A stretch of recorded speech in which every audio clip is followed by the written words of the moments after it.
Actually had to work in your class. Or didn't. They found out, They found out they had to work if they wanted to get by. I'm getting out of here. This is going to look bad. Okay, this one I don't need to sign. We're on now. Thank you. Ben.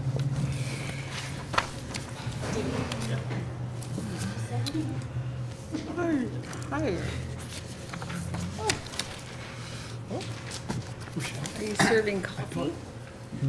Are we serving? We could. I wish we could. Yeah. We try to do it in November.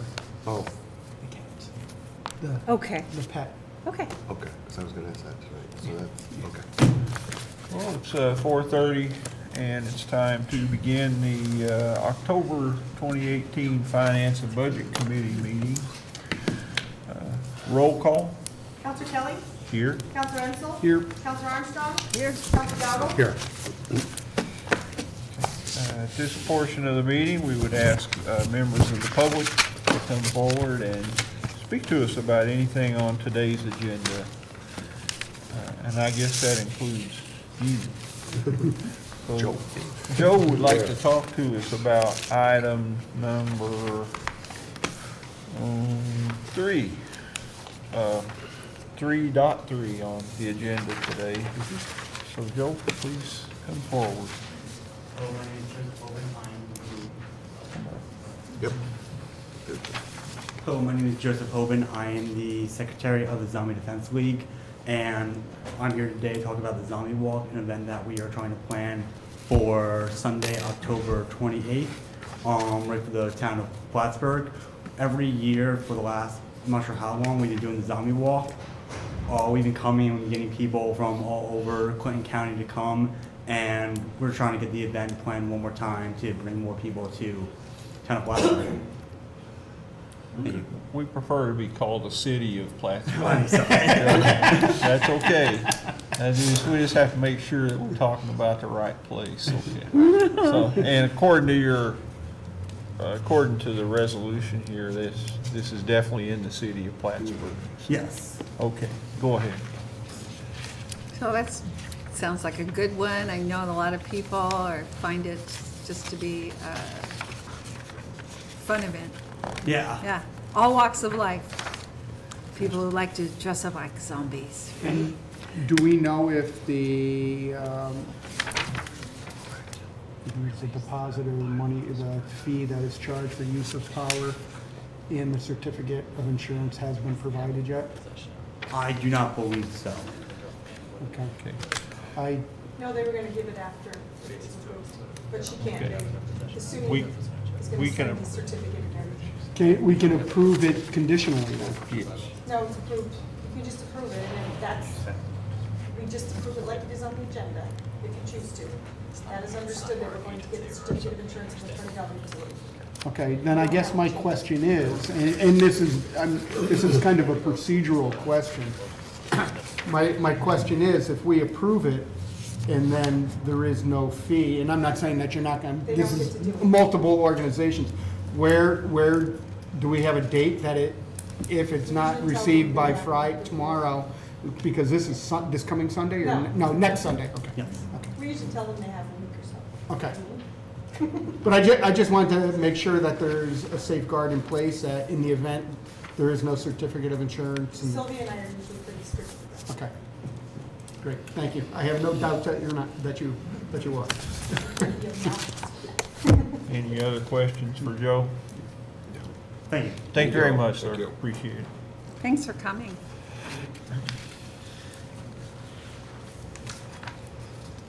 Okay, any other members of the public like to come and speak to the Finance Committee? Seeing no one, we will move to item number 2 of our agenda today, which are reports from our department representatives and their discussion with you, the counselors. Not seeing Mr. Marks in our presence yet. Yeah, he Oh, just walked in. There he is. Mr. Marks, it's time for you to come up and do your monthly report on expenses and revenue, and I understand you also have some other items you want to talk to us about as well. Other items? Two documents. Oh, yeah. It's the same information. Okay. Year-to-date cost. I'm going to put this report on the board for, or the screen for everyone to see. The eyes aren't with you. Yeah, okay.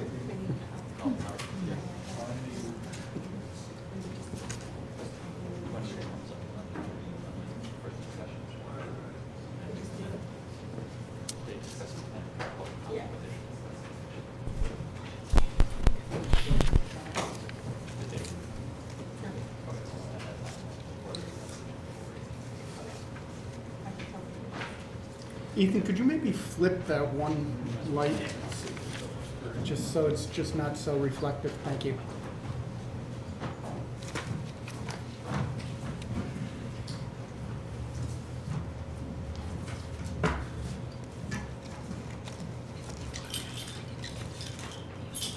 So everybody's had a chance to see these reports. We sent them out a couple weeks ago.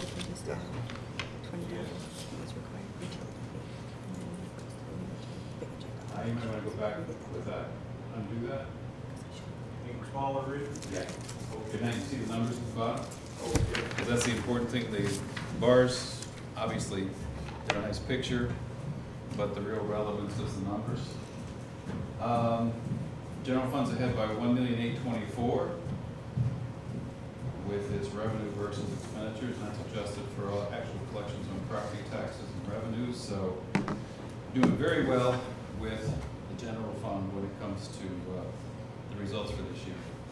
Rec complex right under it shows a $64,000 negative, but we've got to keep in mind that the general fund last year at this time it funded $193,000 more to the rec complex fund than it has this year.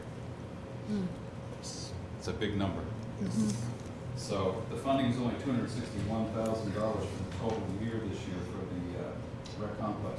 So even though if you look at the second page, the next graph,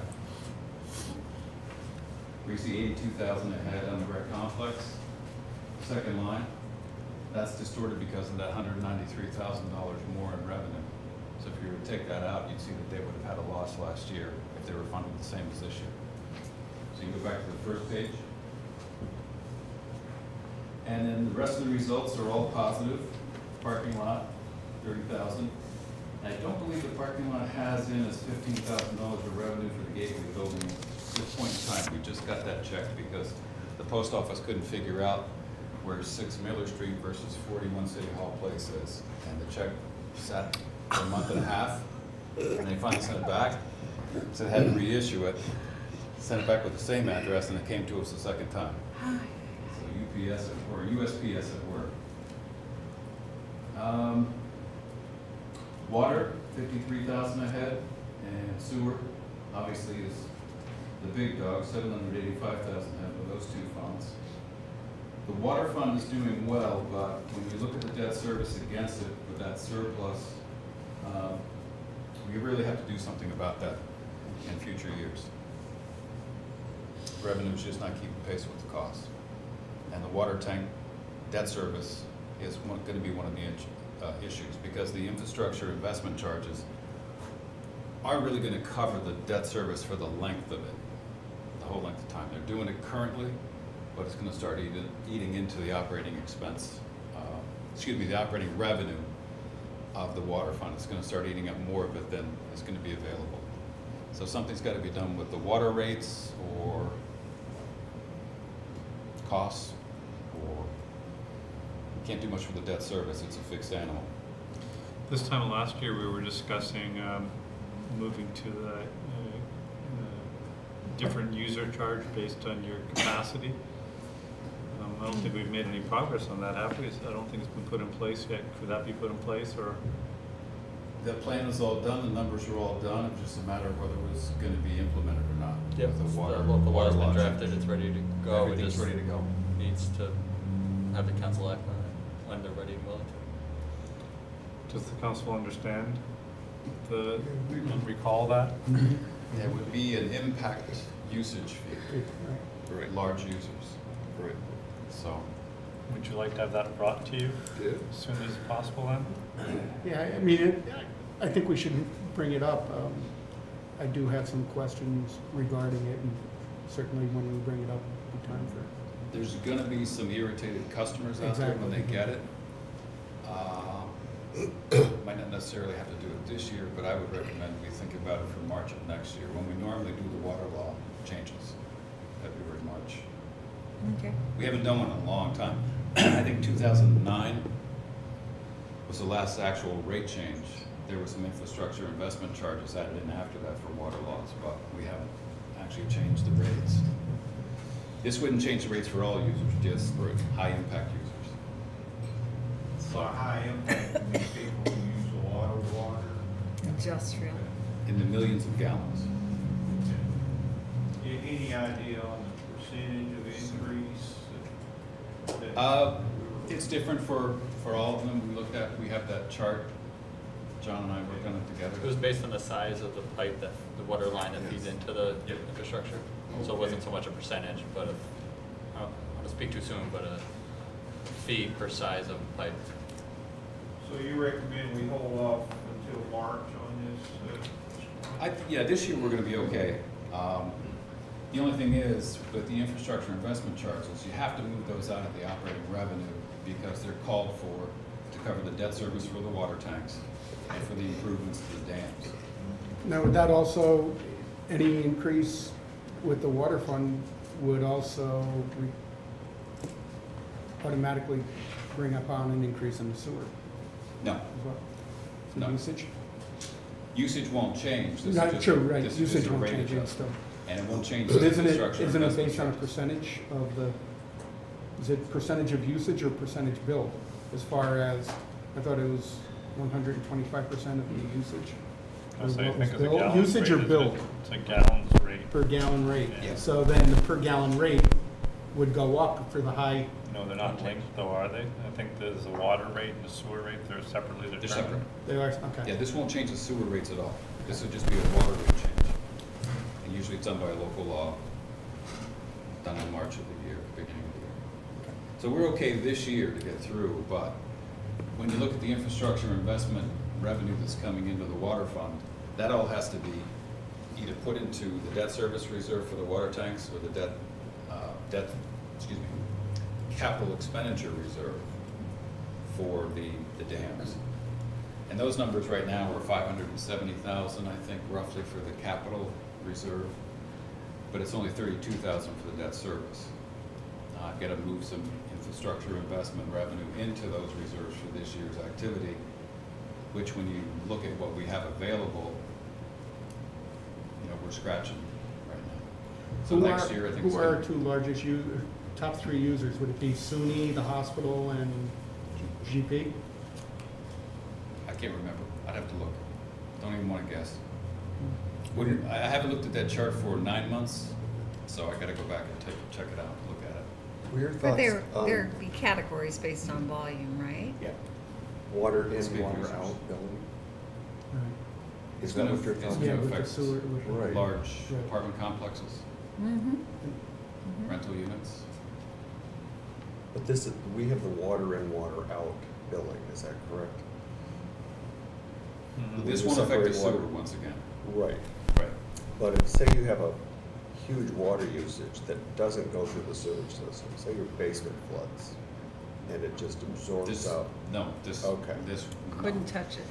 This won't touch that. Okay. This is only high impact users with history Right, of the who high could- usage that we're adjusting the rates for. Right, but they could have an incident that they would, Yeah, and we adjust for those. okay. We catch those.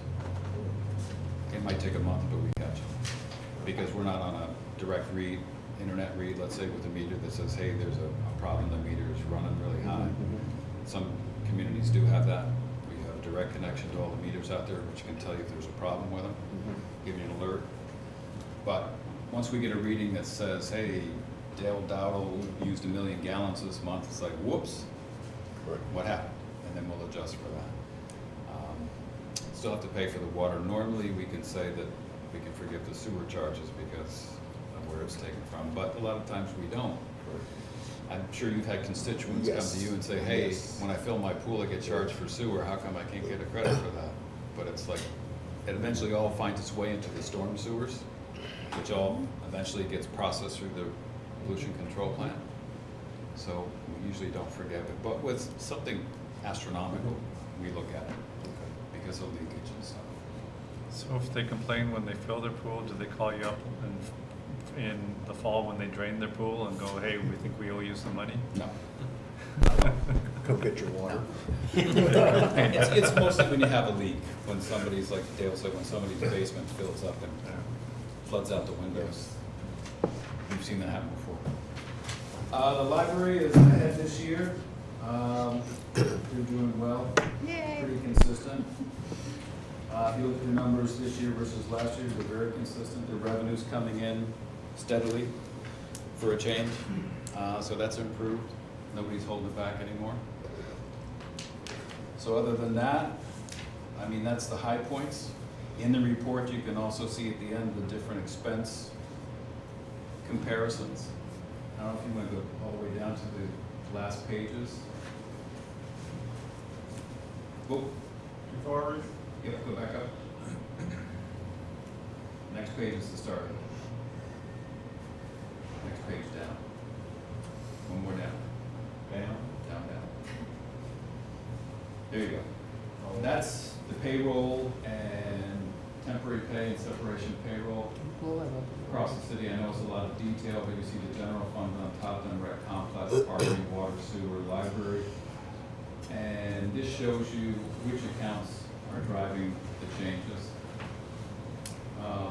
With this, I think we're ahead like $500,000 in the general fund alone with payroll costs. And 570, I can barely read when it's so small. You roll down to the bottom of the page.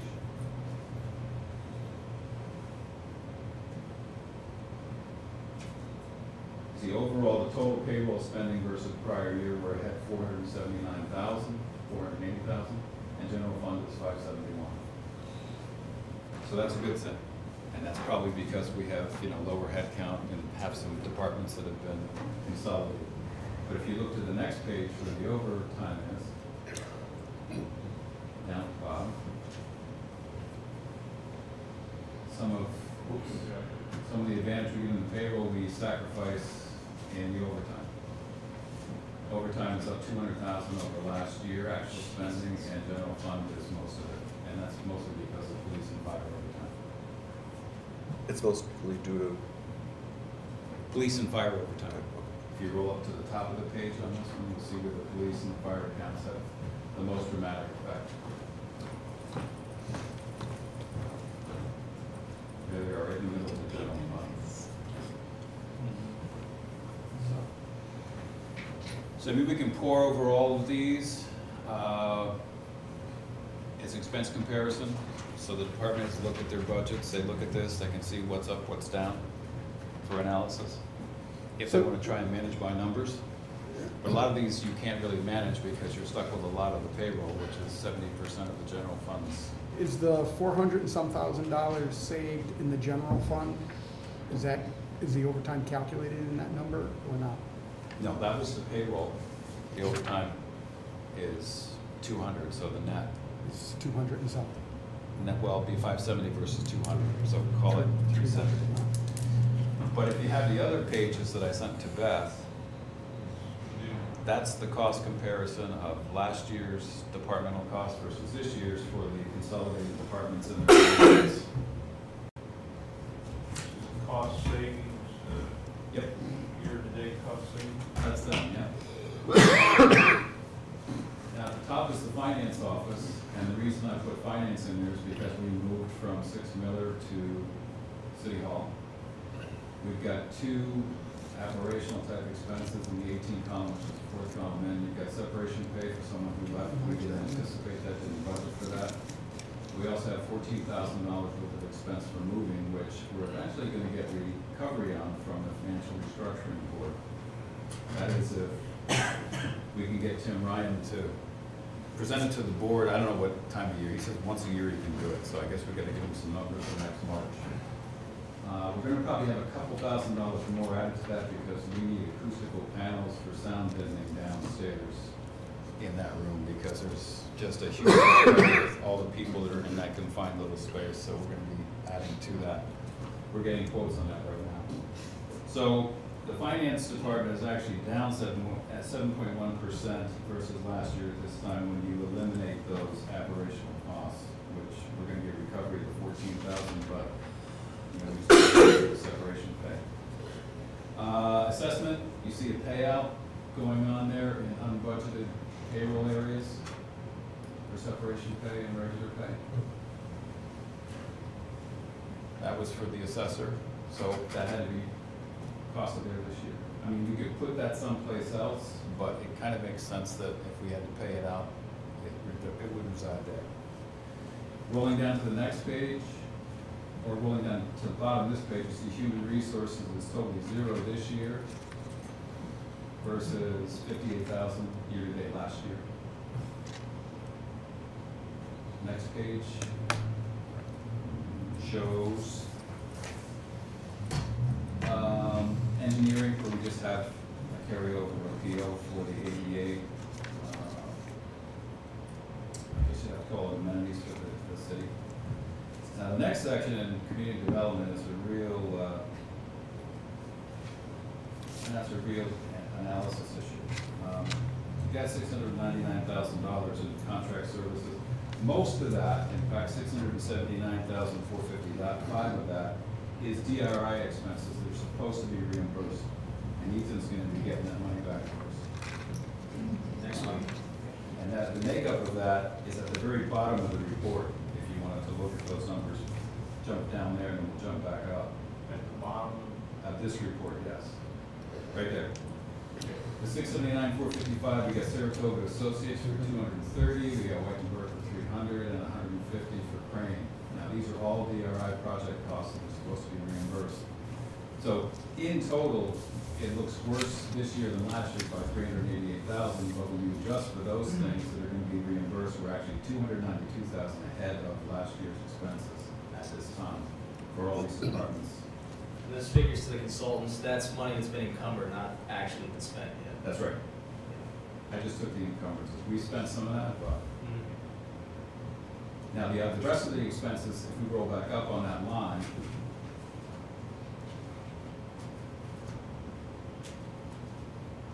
Community development. yes, right there. Oh, that's all right. Last year at this time we spent $14,380. This year we're at about $18,000 on that line item. So we're a little bit higher this time versus this what year. What line versus item are we last year. talking about, Rich? I'm sorry. The one it's called contract services, where you see the big number, $699,563. Yeah.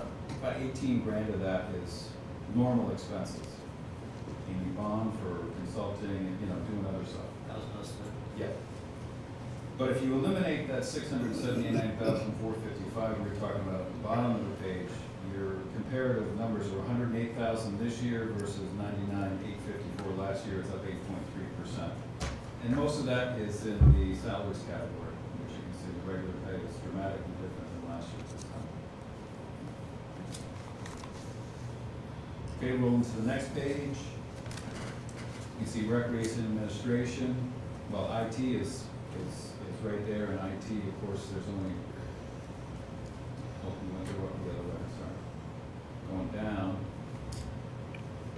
IT is there, yeah, there's $20,051 that's actual expense this year, and that's equipment purchases against, as you can see, $38,403 was rolled forward in encumbrances from last year. And we don't intend to spend any more on the equipment as far as I was told. So that's gonna be it for the IT section. Recreation administration sees totally zero versus 181 last year. So it's an advantage there. Now all the parks combined are higher this year than last year, but that's because some of the rec expenses have been moved down into the parks. So you just look at those and compare those. They're not out of whack by any stretch of the imagination. The rec people are doing a good job of keeping the expenses down. And a lot of the rec people were moved to community development. Is that correct? No, all the recreation people have been put into rec complex admin 4. 2 of them were put in parks and beautification this year. You'll see further down.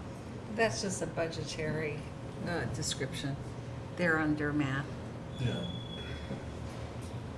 I thought we were talking about the numbers. We are. I don't know. Or were you asking about the? No, I was asking about the numbers. Okay, good. Okay. All right. Okay, so parks and beautification, you can see is up over last year, just because of the payroll where we have 2 people from the recreation budget that was up above, we're working in parks and beautification this year. That's changed next year, that's budgeted differently. As you can see, the 47,877 goes back down to normal. So the request parks and beautification, 1 person actually. And then the rec complex admin, which is in a different fund, but it's funded by the general fund. This year it's at the tune of 261,000, next year 575. We get on to the next page. Bottom line for the rec complex is 123 this year versus 148 last year. So we're doing really well at managing more expenses.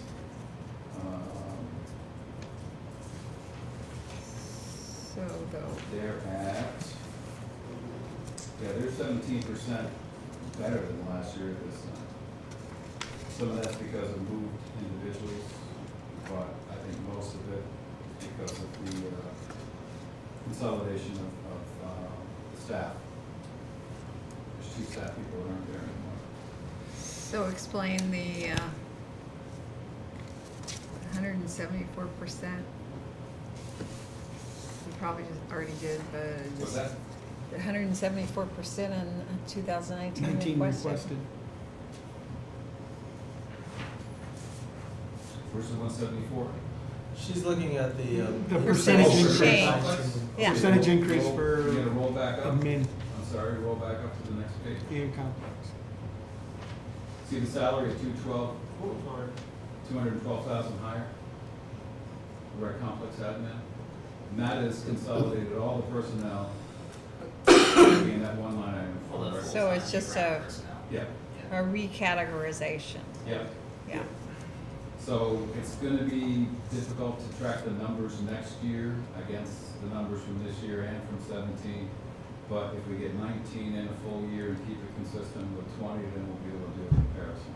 But Richard, Richard, could you just step a little to your right? Thank you. I'm sorry. the 2019 overtime request of 3,600 seems to be half of what has been spent year to date already. Yep. How do we factor in that overtime, the overtime from this year isn't going to be the same as next year, where we're 50% over budget on overtime? Well, we'll have to ask Matt how he's gonna manage that.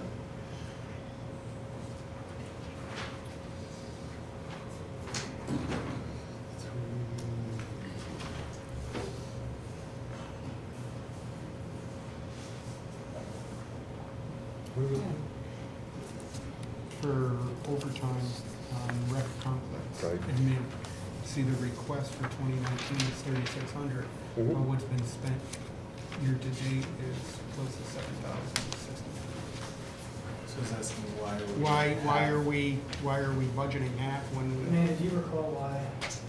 I believe it's because we requested a couple more temps. Oh, in that's our right. temporary people. Yeah, we put people in the right spot, so we should. So, Okay. yeah. We The are, overtime should be reduced because we've got the right person in the right. Yep.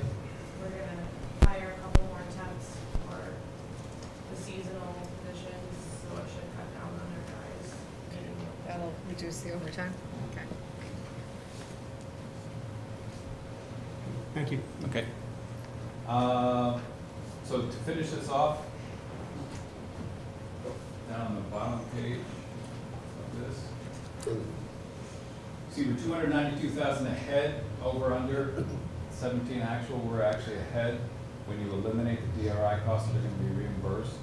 And that's actually an improvement of 22.47% over the actual cost for last year, $1,299,000. And the next page I think if that page is in here, maybe it's a different report. It's the second report that I sent to Beth this afternoon. It just shows the healthcare and other benefits for both the general fund and the rec complex, how they changed this year versus last year. And that would be because of consolidations of departments and health insurance has actually improved over last year as well.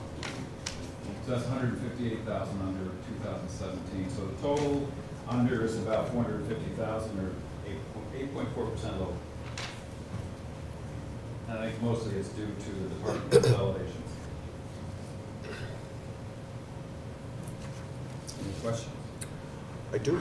Could we go back to the Crate Center? And I'm sorry if I missed it, but I was trying to get my questions in order. Temporary pay at the Crate Center is doubling, more than doubling.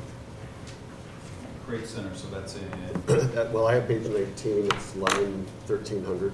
which report are you looking at? The budget of 8/31/2018. So you're looking at the mayor's budget? Yes. Do we know what? We have it. We have a copy of Right. Unless you read your copies. Nice choreography, Richard.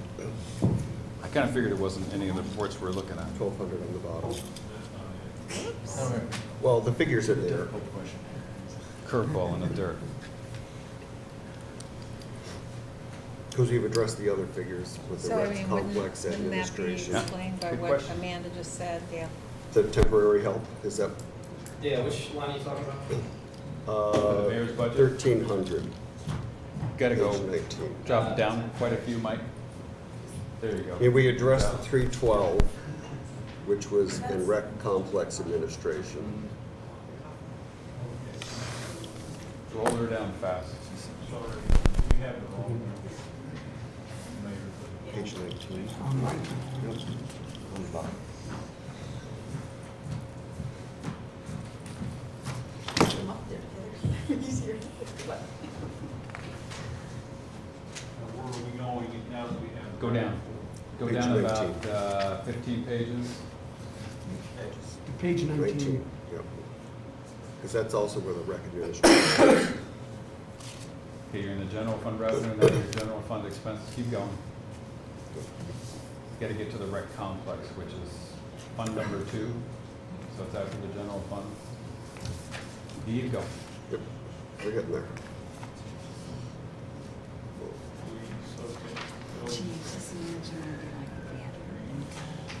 Recreation administration. No. Keep going. Oh, Yep. Keep going.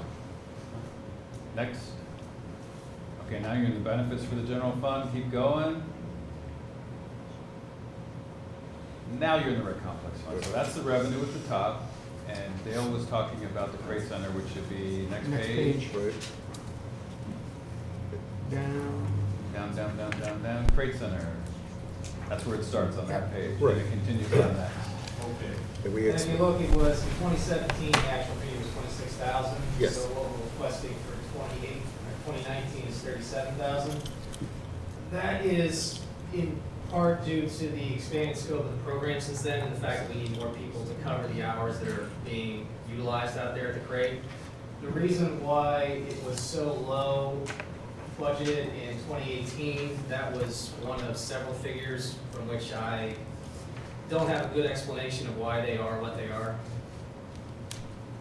And I don't think they're going to Do come out of do that. we anticipate the increase in activities and the income generated from that increase of activities will offset that Yeah, we've got, increase in budget?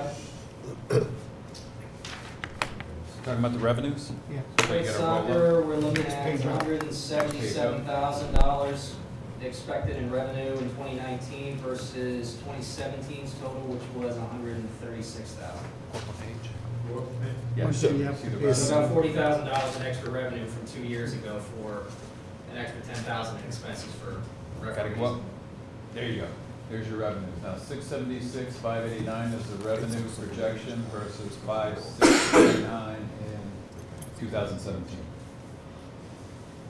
much more reasonable number than the 753,000 that was budgeted in 2018, which everybody kind of concluded is not attainable. Yeah.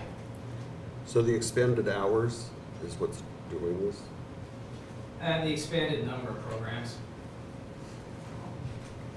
Now, is this, any of this tied into the beach complex for payroll?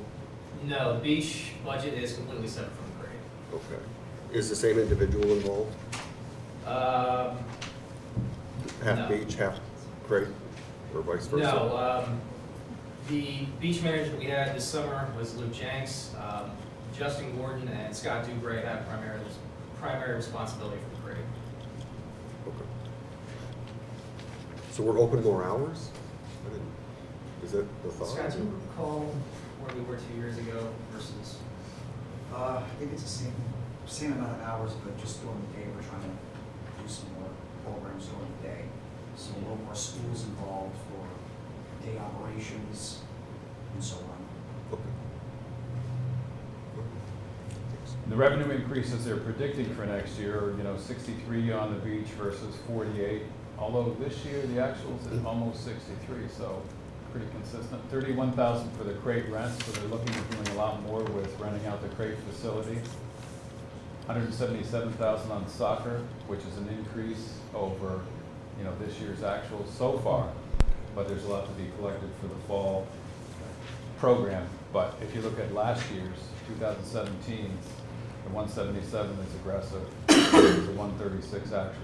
Is there any plan with the revenue projections? Is there a calculation for increase in participation fees or for, say, the soccer leagues, or is there an increase? We didn't build that into the figures for 2019. Of course, it's something we're always going to keep an eye on to see if it is feasible. And based on the participation we have already for the winter soccer leagues, they are already booked up fully, and there's a week left in registration. So Justin Ward is actually out of the crate right now handling that. But there's the participation fees, team fees, individual fees are level from previous year? From 2017 to 2018, there was a slight increase in the beach admission fees, but Ted, I don't believe we made any changes to the. No, I'm talking like with the crate with regard to Programs. sports That's programs. It's the same. Yeah. Yes. The only thing that increased was the daily events. Yep, and then the, Right. Right, we the did. amended rate structure the council passed about 2 months ago for major rental events at the crate, that's accounts for the Right. expected addition there. Yeah, I was just wondering about program fees and things like for Yeah, soccer they're all and steady. soccer, they're all. Yeah. Are maintenance repairs on the crate expected to stay the same for next year? Say that again? Are maintenance repairs on the crate expected to stay the same for next year? What do we got? So we're gonna roll Because I know Mike Bissett was roll back here down. months ago saying we should Yeah, consider because right spending now, I believe $600,000 we're for around, this. what, 15K in expenses, in repair expenses for the building at the crate? I think the roof needs some major Yeah. work. And the roof is leaking pretty consistently. We budgeted next year about $25,000 for repairs. That's assuming the same amount of repairs required for the roof and also some repairs to the outer doors, which are also in That's pretty good. rough shape.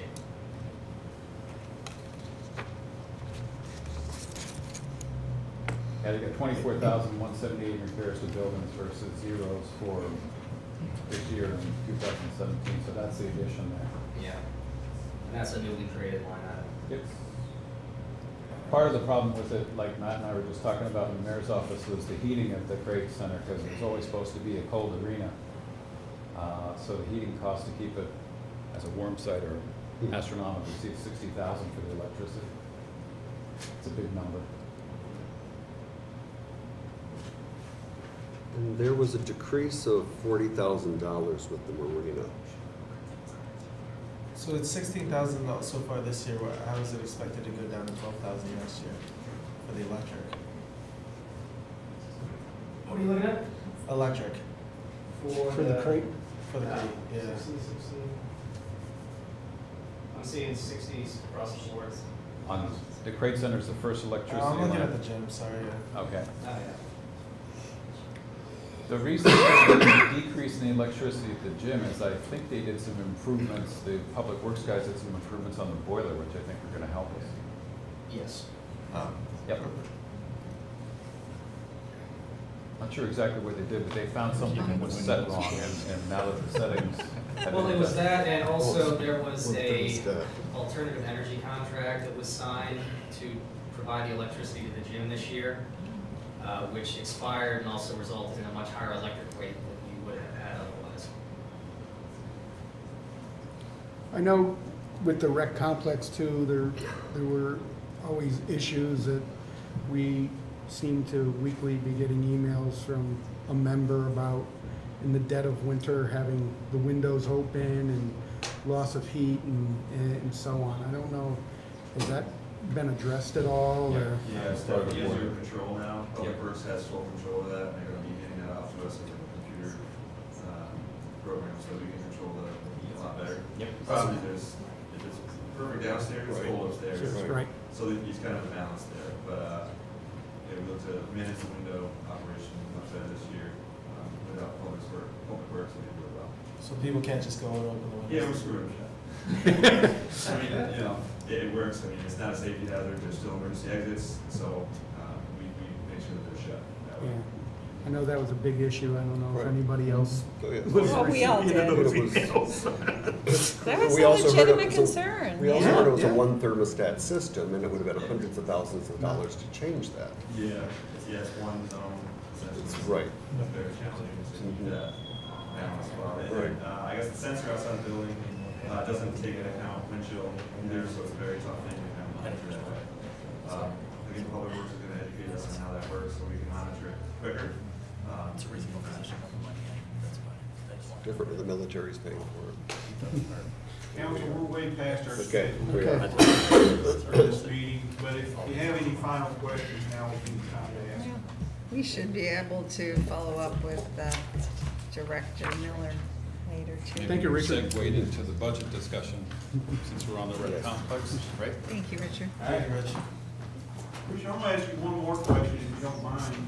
That 2 is, seconds from a clean Yes. We've been watching our fund balance grow this year. We're 3/4 of the way through the year, and compared to last year, we have $1 million more. Should we be optimistic about I that? haven't calculated the fund balance for this year. Just the difference between expenditures and revenues. Right. Did you say earlier that we're about 1.8 million. million ahead Right. of Right. our budgetary projections from last year? Yeah, and some of About that, $990,000 above last year's balance at this time.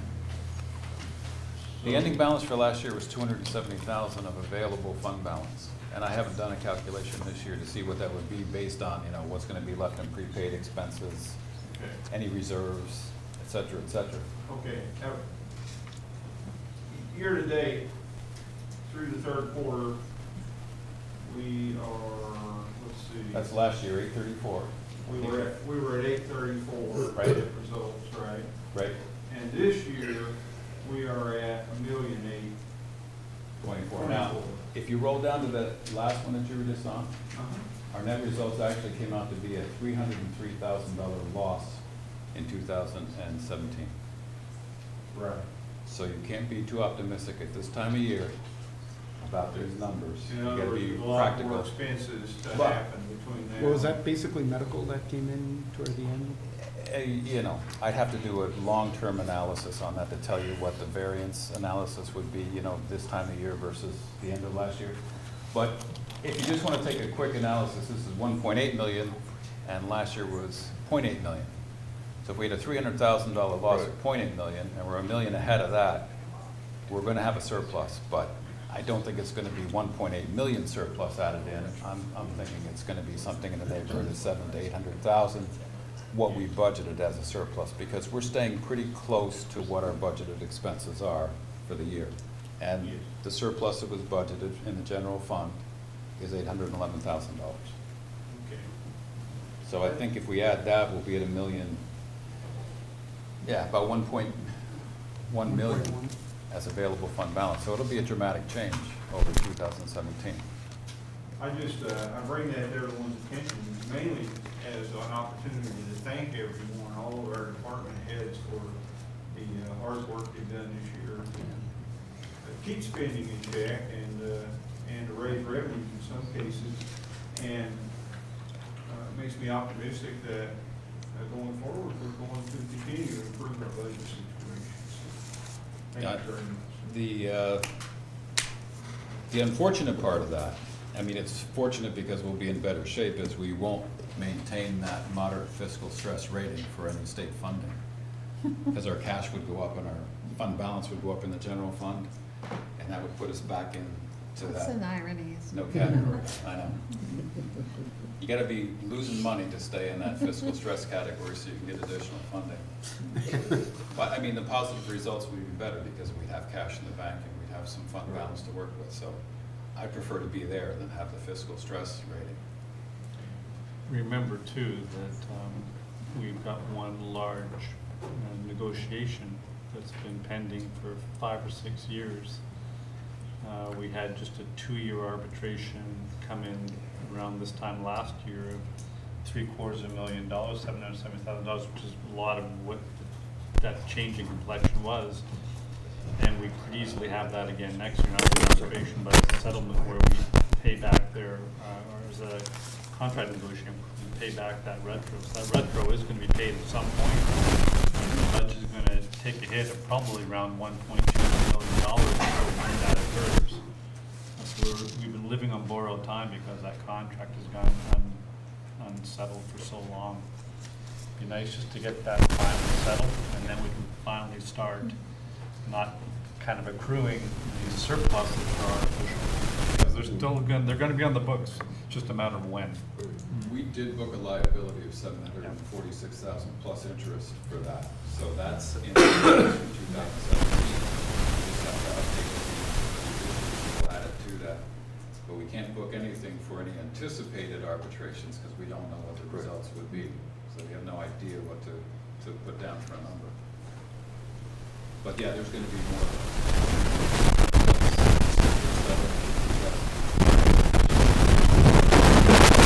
12 and 13, I think. 13. So we still have 14, 15, 16, 17, 18, 5 more years for the next arbitration. And then you do one and you wait 2 years for the next one and you get 5 more years for that one. It's a never ending cycle. So we're kind of benefiting from artificially low wages from that one sector for a number of years. But we do hope to, within this next year, just finally square that off so we can have a better feel for our ongoing budget sustainability. We do budget for the last arbitration increase in the payrolls for the fire going forward, but none in the future. Once again, don't know what they would do. Okay. Just in the interest of time, I would like to recommend that we move all of the agenda items in number 3 forward for tonight's meeting. I'll make that motion. Second. I'd like to also make one correction, Michael.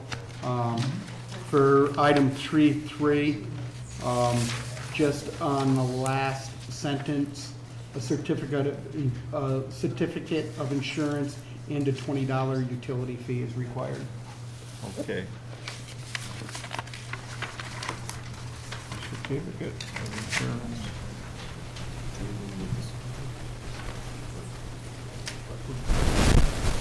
When we actually go to discuss this in the meeting, is that the time we should make that amendment?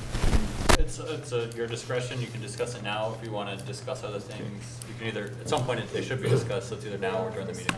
I've noted this, Peter, but in the interest of time, would you be okay with Yeah, doing we're this fine during doing it in the the regular regular meeting? session. Okay, thank you. Is there any old business? Any new business? I need to vote on the, We need a second. We need to, Oh. I seconded it. Oh, roll, or all in favor? Aye. Opposed? So again, any old business? New business. I make a motion to adjourn the finance committee meeting for October. Second. All in favor? Aye. Aye. Opposed? And I think for the remaining time, we can either have executive session if that's necessary. Our council has no need for an executive session unless any of the councilors would like to have one. We have about 10 minutes before the regular meeting starts. Is there any other additional discussion the council would like to have in work session before the beginning of the meeting? I just want to clarify, you know, on our budget review schedule, we have community development, recreation planner, blah, blah, blah. So if there are any remaining questions, we'll take that up during what, councilor reports? You want to do that? We have 10 minutes right now. If you Okay. want to do it right now, Okay. now do that. Real quick, was the manager's compensation package discussed in the budget and finance meeting before I got here? No. No. I can very quickly, I sent you all a synopsis for the mayor's budget. I can answer any questions or go over that with you as well. That's a pretty quick and easy one. Go ahead. There's- Can we get that budget up on the board?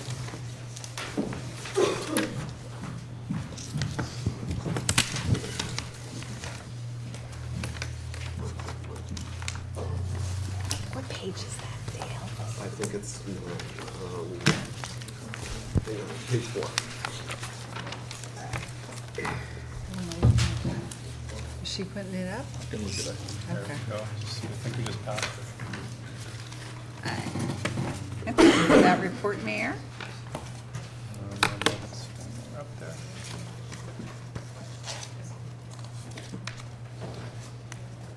My budget is not got an awful lot of items to it. We're primarily payroll. You see a large payroll decrease. We had been including in our payroll the DRI assistant, and that's been transferred over to Matt's budget. The various other items total probably less than $10,000. They had been total closer to $20,000 or $30,000 in previous years. I mentioned in my synopsis that we tried to do budgeting around entire groups rather than just one department at a time. So our group included finance and the clerk's office, for instance, and we decided to essentially reduce our other expenses down to just about zero, so they have a little more leeway to absorb some of their increased costs for next year. What are the contractual services for the mayor's office?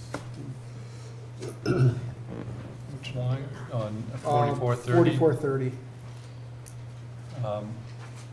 Beth, what's in there? We've got almost nothing in it left. Yeah, it's $1,000. $1,000. It's a 58% reduction, but just curious, what contractual services Wait a are minute. used in?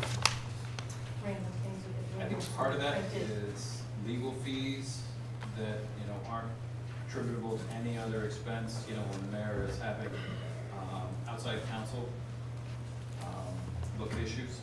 That's some of it. I know that we charge some of it there. I'm not sure about the rest of it. I have to look at that. What is 4462, CONFRS? Conferences.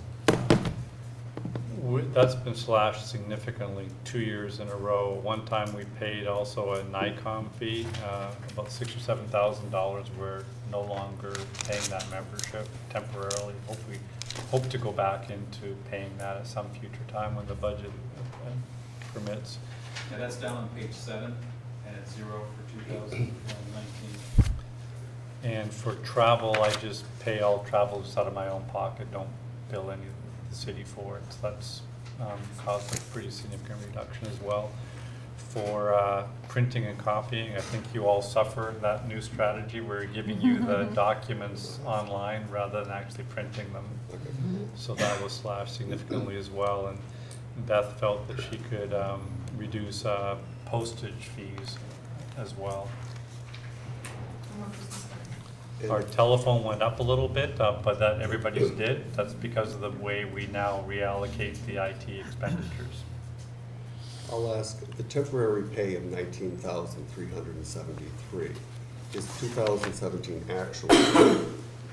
But in the 2017 budget, there is no line item for that. How does that get explained? That's reimbursable from the DRI when we requested funding for that. Yeah, that was Joel. That was Joel Okay. Wood, who was doing the administration of the DRI projects, and now we have Ethan Benson as a project coordinator for those. Their fees are gonna be reimbursable by the DRI.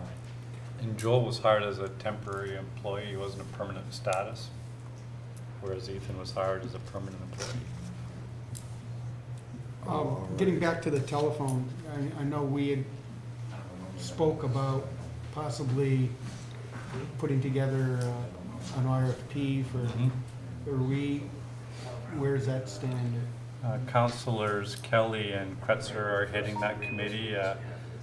One of the IT people, Carl Morse, also volunteered to sit with you all and do it. You've already conducted a couple of meetings, Yes, we which have. I've engaged in one of them. And the temporary help that is hired during the course of the year for the mayor's office, where does that come out?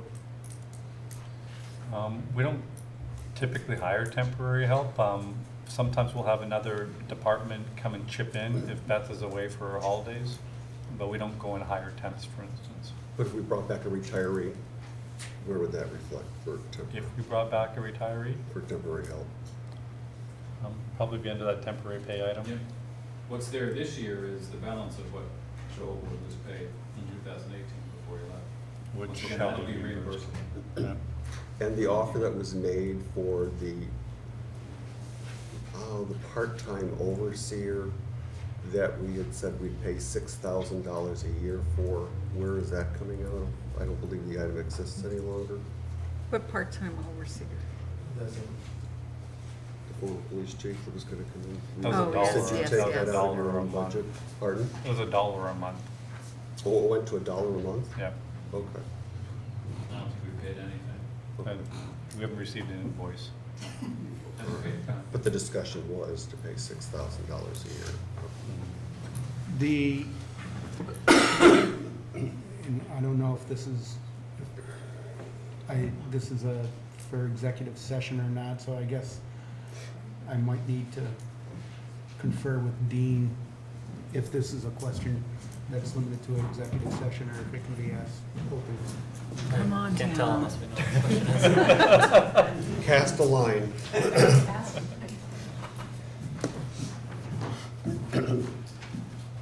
You need the dome of silence.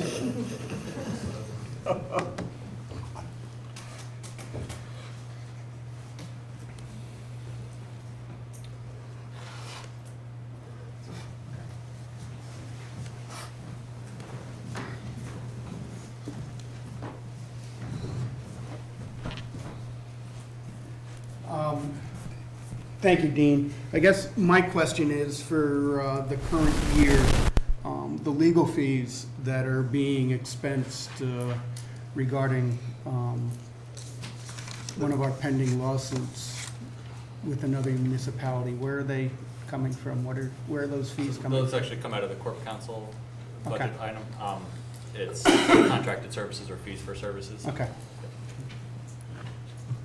Is down on Page page 6. 6. So that's corporation counsel on page 6. That's right. Okay, and that's town litigation, annexation litigation, 4430 and 4440. There goes that question. Okay. In the 4430, Yep. I believe. No, let me qualify that. I think it is fees for services, I'm sorry.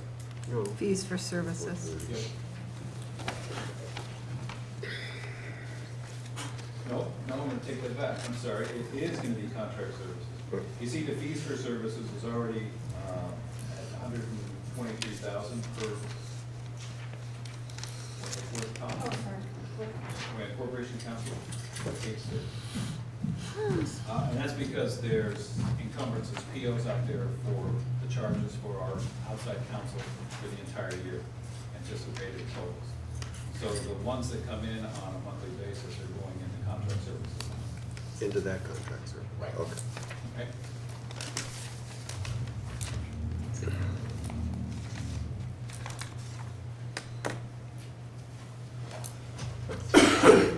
further questions? Not. Probably about time to begin our regular session, and if you'd like to go and ask further questions of Matt at the end of the meeting.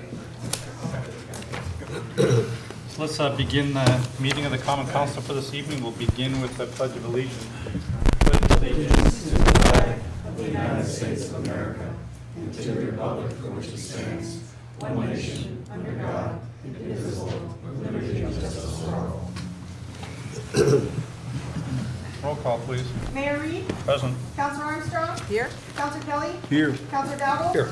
Counselor Ensel? Here. Counselor McFarland? Present. Counselor Kretzer? I, first of all, thank you all for arranging for a public hearing to occur at 4:30 p.m. on Monday. This is the public hearing that will kick off your consideration of the capital budget. I think you're now rounding up your discussion of the actual budget.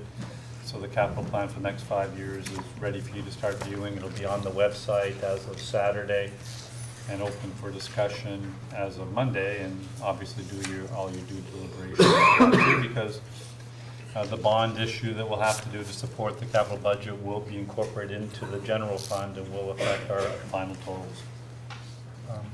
So thank you for taking the time to do that. And I also, on this beautiful fall day, I do want to offer a gesture of appreciation for the farmers market, who's now closed off their season. I think they had a very successful season this year and did some really innovative things. So I do have a proclamation. I want to thank them. Whereas the pavilion on Durkee Street is utilized as a farmers market each year from May to October, and whereas the Plattsburgh Farmers Market and Crafters Group for more than 18 years has successfully managed and operated the farmers market that has brought fresh produce and local crafts to our community.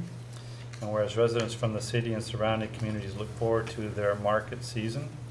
And whereas the Plattsburgh Farmers Market and Crafters Executive Committee and their longtime leaders, Dick Crawford and Bonnie Gagnon, have completed another successful market season, which includes new events for the community this year. And now therefore be it resolved that I, Colin Reed, Mayor of the City of Plattsburgh, along with others in our community, express our gratitude to the Plattsburgh Farmers Market and Crafters Executive Committee members and vendors for all their creativeness and hard work in 2018, and we look forward to 2019. So I thank them all for that effort. I think they had a very successful and innovative season, and I know the council has been very much a part of that too. So thank you. That's it. Resolved that the minutes of the regular meeting of the Common Council held on October 11th, 2018 are approved and placed on file among the public records of the City Clerk's office. Moved by Councilor Ensel and second by Councilor Dowdle. Discussion? All in favor? Aye. Opposed? Passed. Resolved that the payrolls of the various departments of the City of Plattsburgh for the week ending October 17th, 2018 in the amount of $99,292.25 are authorized and allowed, and the mayor and the city clerk are hereby empowered and directed to sign warrants drawn on the city chamberlain for the payment thereof. Moved by Councilor Kelly and seconded by Councilor Dowdle. Any discussion? All in favor? Aye. Opposed? Passed. You have your usual packet of reports sent to you online, including the reports for the fire and ambulance responses and minutes from the City Infrastructure Committee meeting. Do you have any additional council reports? Let's begin with Councilor Armstrong on behalf of Councilor Kretzer. No updates. City Infrastructure, Councilor Ensel. We did meet last week and covered a number of things. Also, just a couple of updates that Veterans Lane paving has been completed. And also the street Marion has also been completed. And with Mother Nature's cooperation, by Monday, we will have Cornelia Street repaved. Thank you. Public Safety, Councilor Dowdle. No updates. We will meet next week, being the fourth Thursday of the month, with an agenda to be established. I again missed a Finance and Budget, Councilor Kelly, who just finished meeting. We just finished our meeting this afternoon. The minutes will be published and included in next week's packet. So we can read those then. But And I think there's a number of items on the agenda tonight from your committee. yes, that will move forward, absolutely. Plattsburgh Public Library, Councilor Armstrong. I had to pay a library fine this week. But you know what? I don't think you guys know, and you should probably know this, Patrick. I wasn't charged for the overdue children's book that I have because the library board passed a policy that eliminated those kinds of fines, so. I did know that, actually. Yes, okay. How'd you find out? Oh, okay. All right. And the MLD, Councilor McFarland. No updates at this time. Resolve the reports as listed are hereby ordered received, and any written reports are placed on file among the public records of the city clerk's office. Moved by Councilor Dowdell, second by Councilor Ensel. All in favor? Aye. Opposed? Passed. No correspondence and recommendations from boards at this time. Please continue. Resolved that the bills ordered by the Common Council for the week ending October 19th, 2018 in the amount of $701,537.36 are authorized and allowed, and the mayor and the city clerk are hereby authorized and directed to sign warrants drawn on the city chamberlain for the payment thereof. Moved by Councilor Armstrong, second by Councilor Kelly. Discussion? All in favor? Aye. Opposed? Passed. This is now an opportunity for any members of the public to please come and address the council. At this time, we ask you to restrict your comments to items on the agenda tonight. There will be another public comment period at the end of the meeting for other items of mutual interest.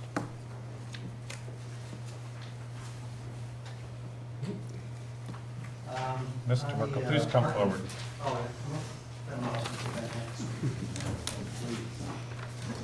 David Merkel, Plattsburgh, New York. I own 3 properties downtown still. And I noticed that you're going to be approving the parking plan that Walker did, Carl Walker. I went to one of the sessions. I wasn't impressed. I'm a member, not a member. My properties are in the special assessment district. We got taxed for the bill. Although in here, in your agenda, it says that public input was sought. I don't think there's enough public input into it. I think that people in the special assessment district who pay the taxes and pay that bill and continue to pay the tax deserve to have more input because we are affected by it.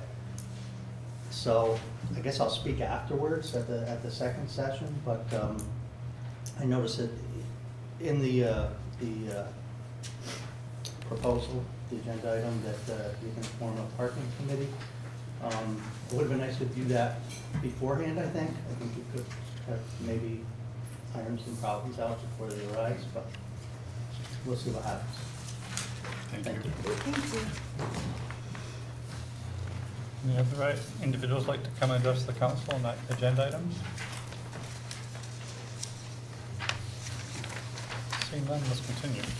Resolved in accordance with the request, in accordance with the request from Councilor Armstrong, Ensel, and Dowdell that their manager's compensation package be approved. Motion to table? Moved by Councilor Ensel, second by Councilor Dowdell. All in favor? Aye. Opposed? Passed. Resolved in accordance with the request, therefore the Common Council approves that the Director of Community Development be authorized to sign a purchase agreement with Fitness and Nutrition LLC for the purchase of fitness equipment as part of the 2017 Rec Complex Facilities Capital Project H7220.42, project for gym community room improvements per the procurement policies and procedures for the City of Plattsburgh. The requirement to obtain 3 written quotes for a non-competitive bidding purchase between $6,001 and $19,999 does not apply, as this purchase is part of a liquidation sale of the assets of Fitness and Nutrition LLC, and thus there is no viable competition. Moved by Councilor Armstrong, second by Councilor Dowdell. Discussion. Yeah, I was wondering if, could you just explain what this is? Yeah, and if you wouldn't mind coming to the podium just for the sake of the audio tape.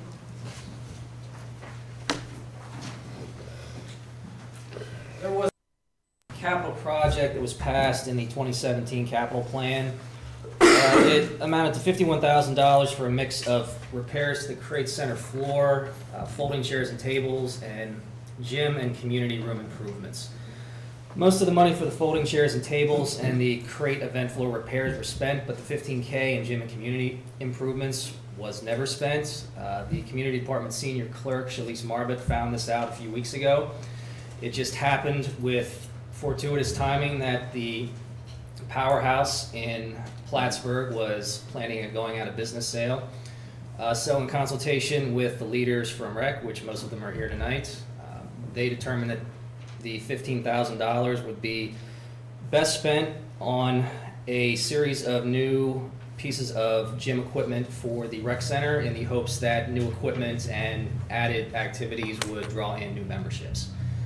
So they went over to speak to the owner of the Powerhouse, took a look at what was available, picked out what they felt was best suited for the city's gym.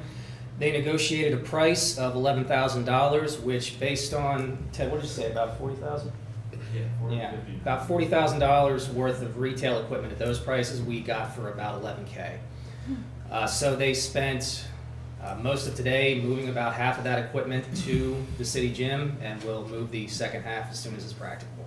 Who's doing the moving, DPW or? Well, yeah, DPW and Ted and. Oh, sorry. Yeah. It's part of the fitness program. Is it, Ted, is it free weights, is it? A lot of free weight stuff, yeah, we got one cardio piece with Jacob Planner, myself. But yeah, mostly free weight equipment that we need. It'll last And- very long, actually, it's very solid. Will that replace existing equipment, Some or of is yeah. it? I like to have duplicates of certain ones because the primary times we will go are 4 to 7 at night. Have they're- duplicates so you can get more people in at one time. But there will be some that will be replacing that are outdated. And next week Do we we have plan a- on selling off the? Auction, yeah. Okay. Yep, we have an appointment scheduled with Steve Brody from the Plattsburgh Auction House next week to talk about that and equipment from other rec facilities that are no longer in use. So if we voted no, you'd have to return all that? Yes, we would. So Ted would be sore, Has this money been bonded? but it's a good workout. Yep, I checked with the Chamberlain's office, it's been bonded, and the full $15K is still in there for the gym improvements. Any other questions? Thanks, Matt. Yep. Any further discussion?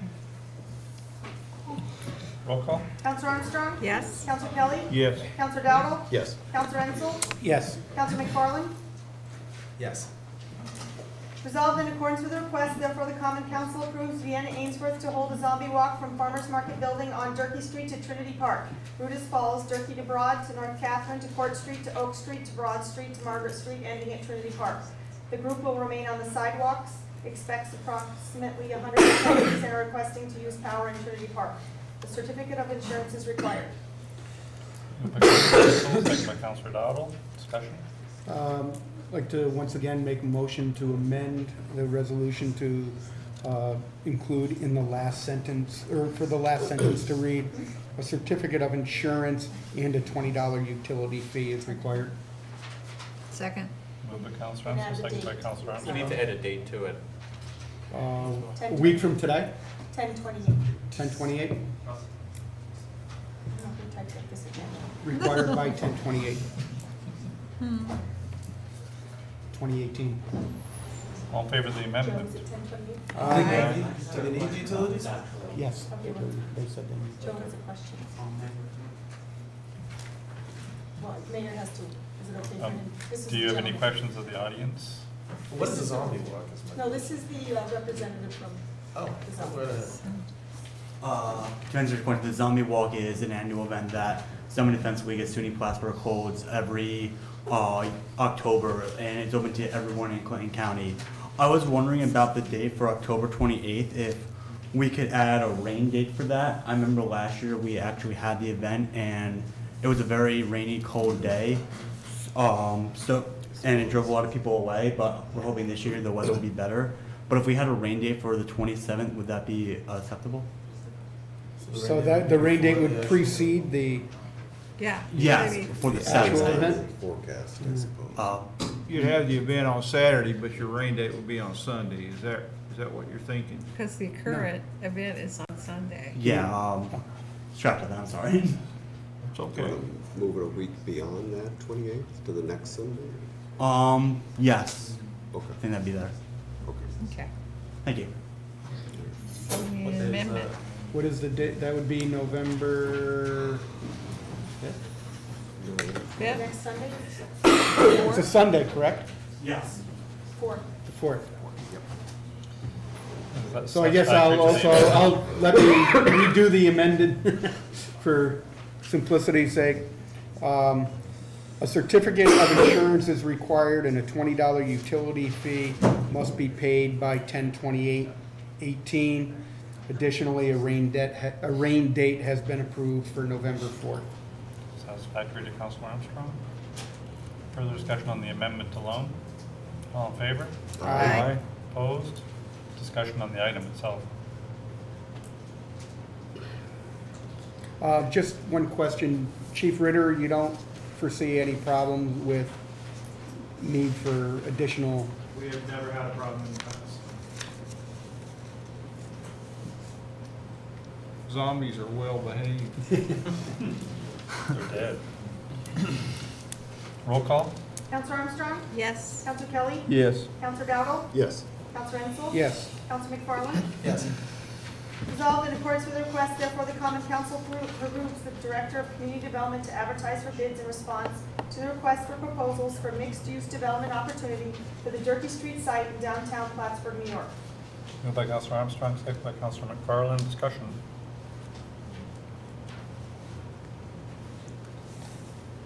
Roll call? Counselor Armstrong? Yes. Counselor Kelly? Yes. Counselor Dowdle? Yes. Counselor Ensel? Yes. Counselor McFarland? Yes.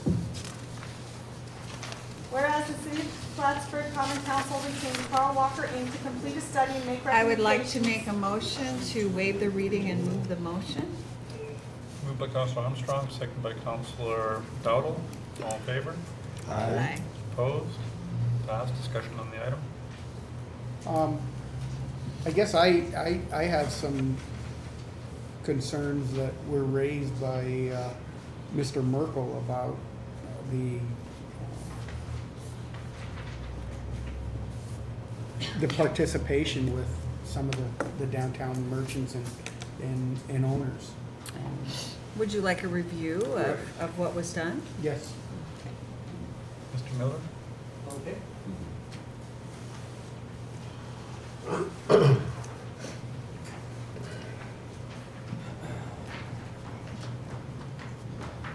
All right, so I don't have the parking study in front of me, and off the top of my head, I can't recall exactly what the outreach efforts that were done by Carl Walker.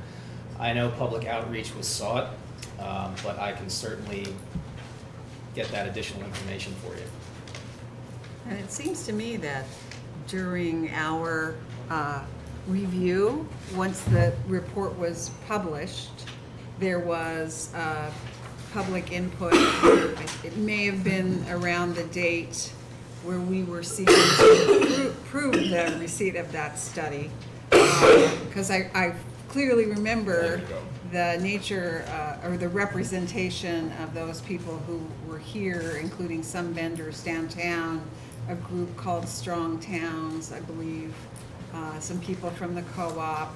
So, I mean, that's one I remember, and I don't know about anything else that anyone else on the council recalls. I recall that. Yeah.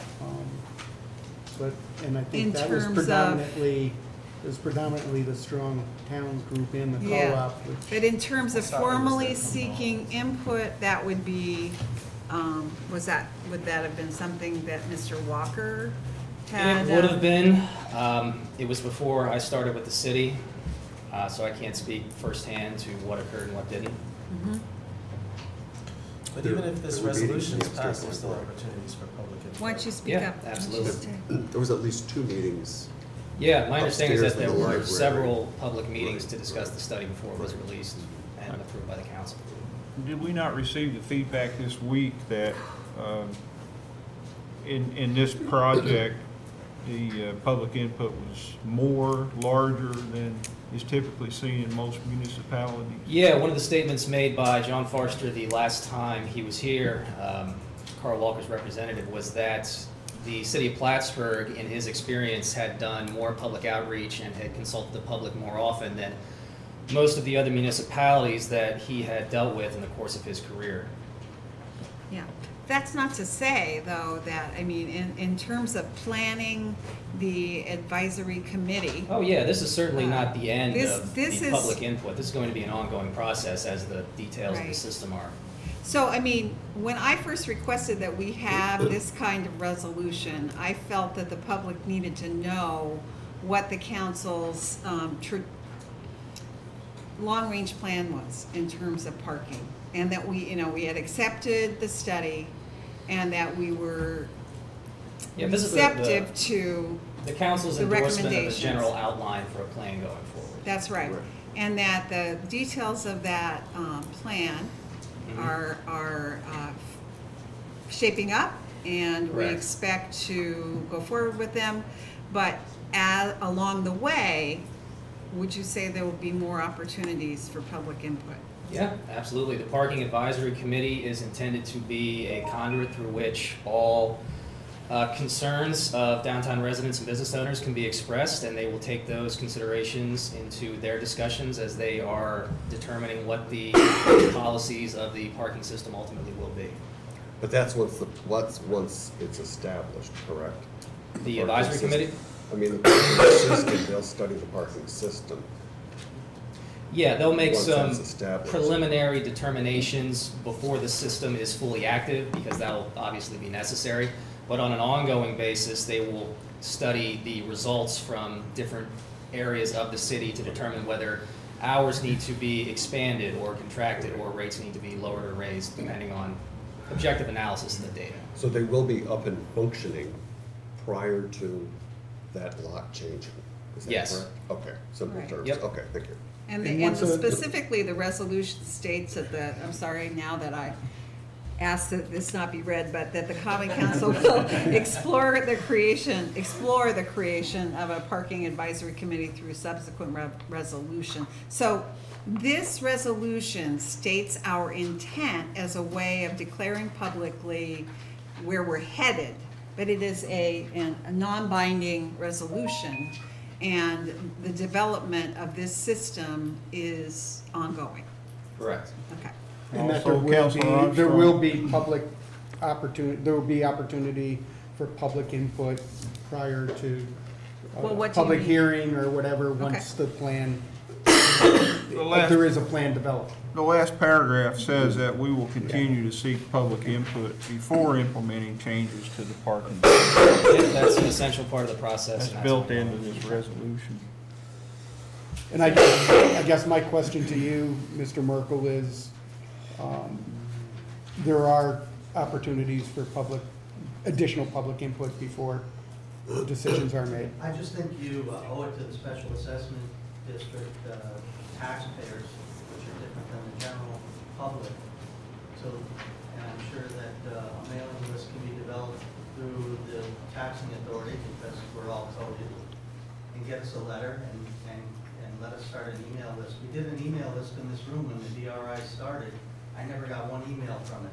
So I just think that our interest is, I hate to say greater, but we have a financial interest in it. Some of us earn our incomes down here and have investments down here. And I would think that it'd be pretty easy to get us an email Thank you. when the pertinent discussions come up. And we can certainly do that. That's a good suggestion. suggestion. Thank you. Thank you. Thank you, Mr. Miller. Thanks, Matt. Yep. Any further discussion?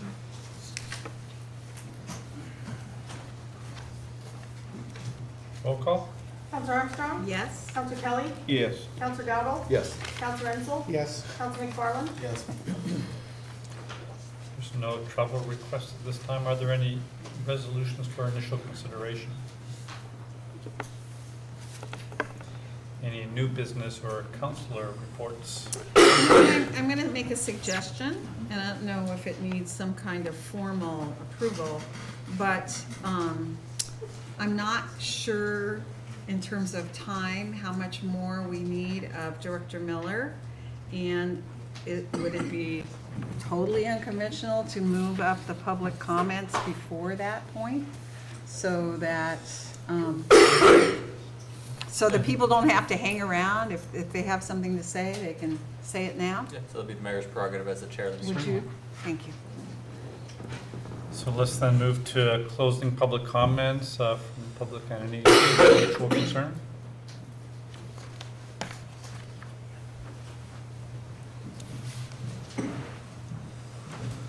Good evening, I'm Rosemary Redmond, and I do live here in the city of Plattsburgh.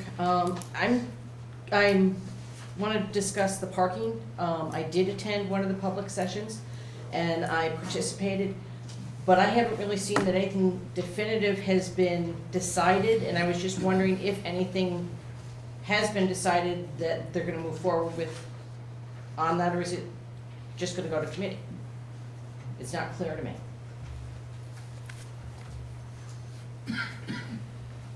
Should I answer that? Yes. Would you?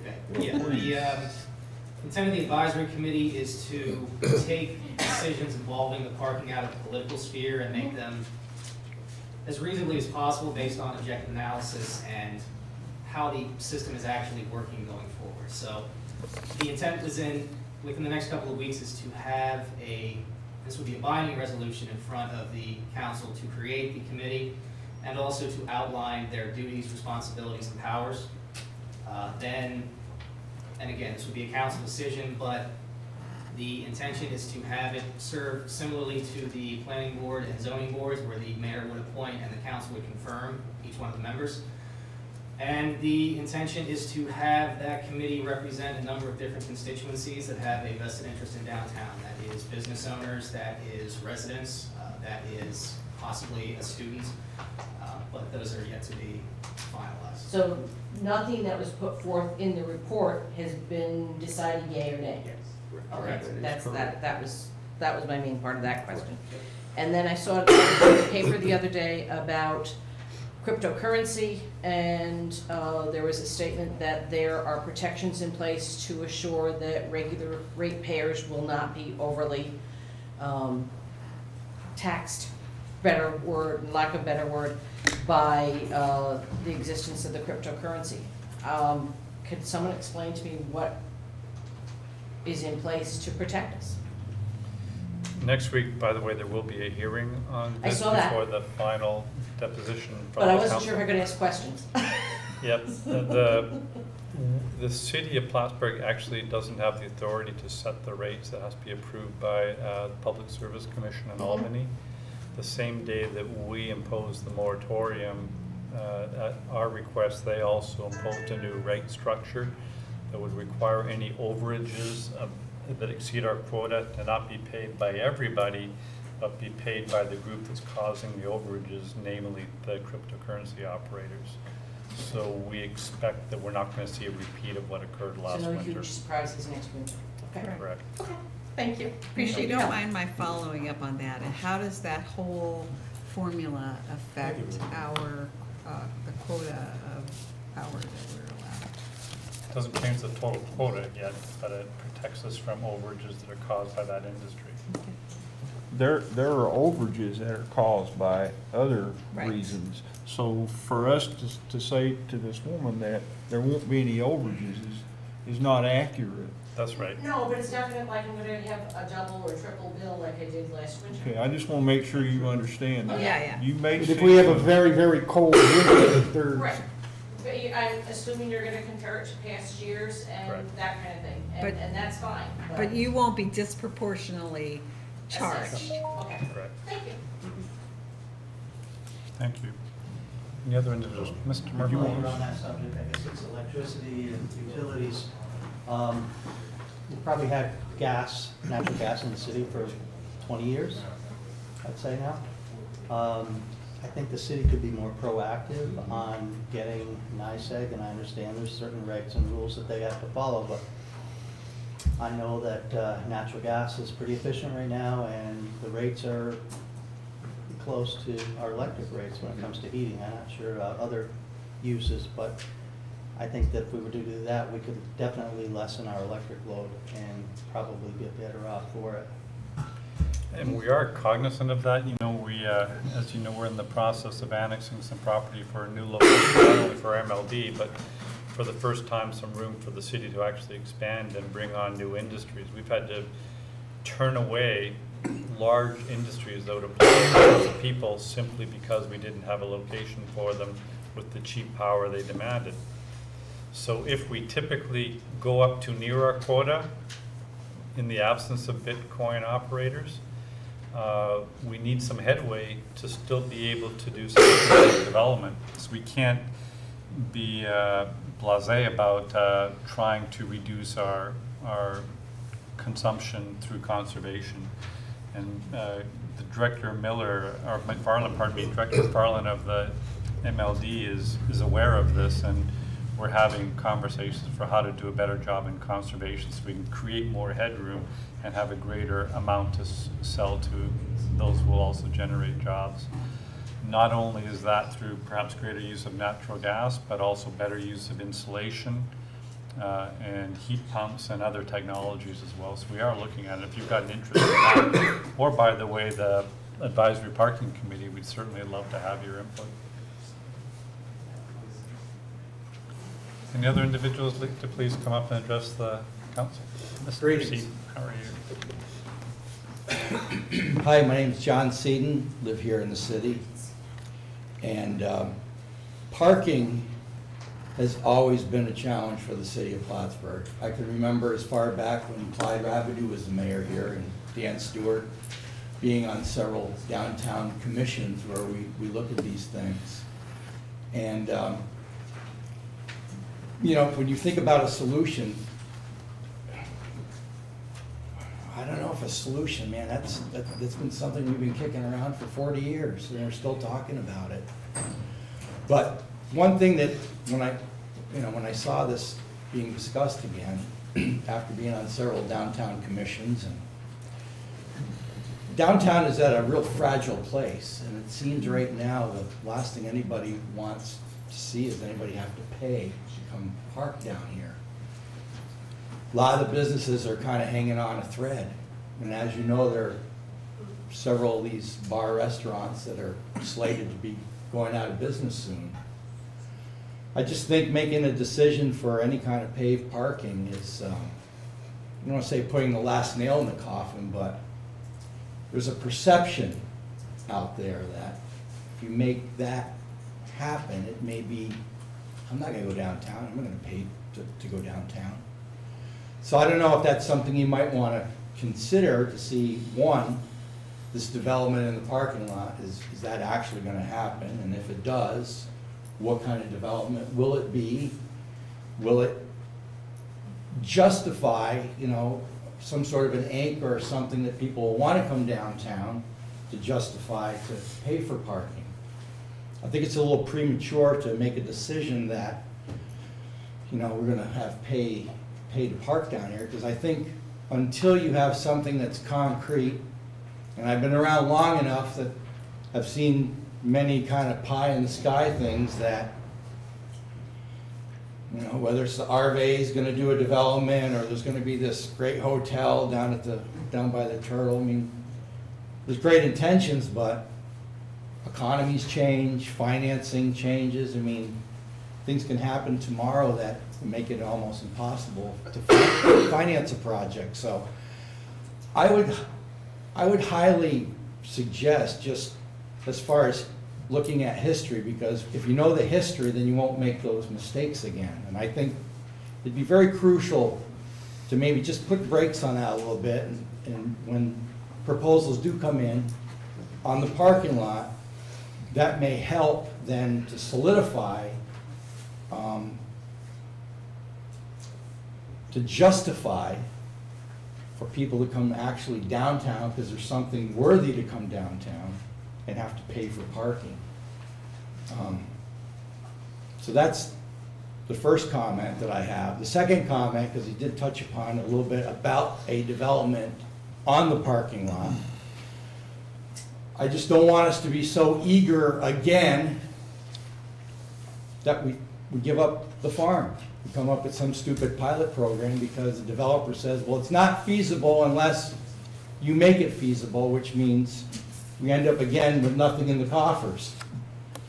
You struggle with the budget, how to pay for things. Well, here's an opportunity, again, that hopefully is gonna present itself, that there's gonna be a development that is a worthy development, and we don't have to subsidize a pie-in-the-sky, crew ball, underfunded thing that we all walk away, like every generation, and we make a big mistake that haunts our kids, haunts the future.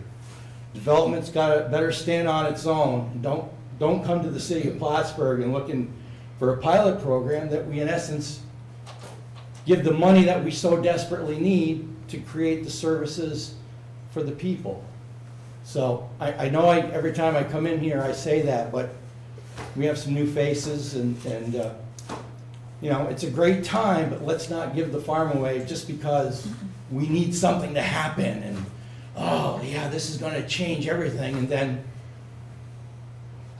there's no money in the coffers to pay, and you gotta do slash and get rid of that department, fire this guy. I mean, if that development is not worthy, tell them to take a hike or reinvent it so that we all are winners and not just some development group that has nothing vested in our community, that comes in and rapes and pillage, take the cream off the top, and see you, Plattsburgh. It's been fun, and we're just scratching our heads.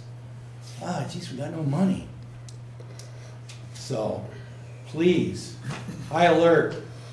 If it's a great development, it'll stand on its own, and it'll be great for us, it'll be great for the region, and we'll have some money in the coffers to pay for having the quality of life that we all want living here in the city of Plattsburgh. Thank you. Thanks. Thank you. Any other individuals who please come and address the council?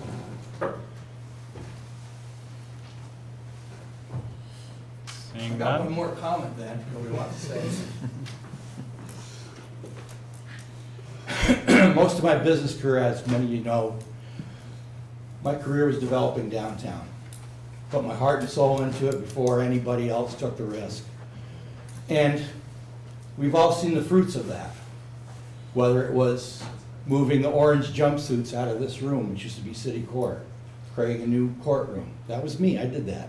City Hall Place. There was no Mayor's Cup, there was no nothing down here.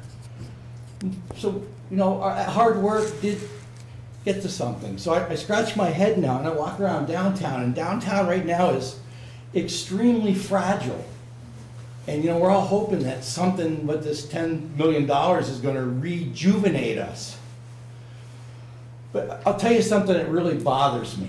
One of the things that bothers me is there's been comments made to me, and maybe to you too.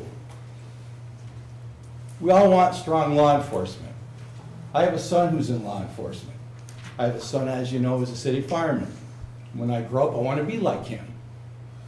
But one of the things that I find very troubling in the late hours, when it gets to be 10, 11, 12 o'clock at night, 1 o'clock in the morning, every third vehicle is a police vehicle, whether it's a trooper, city, and it has sent a real signal to people out there that I'm not going to go downtown.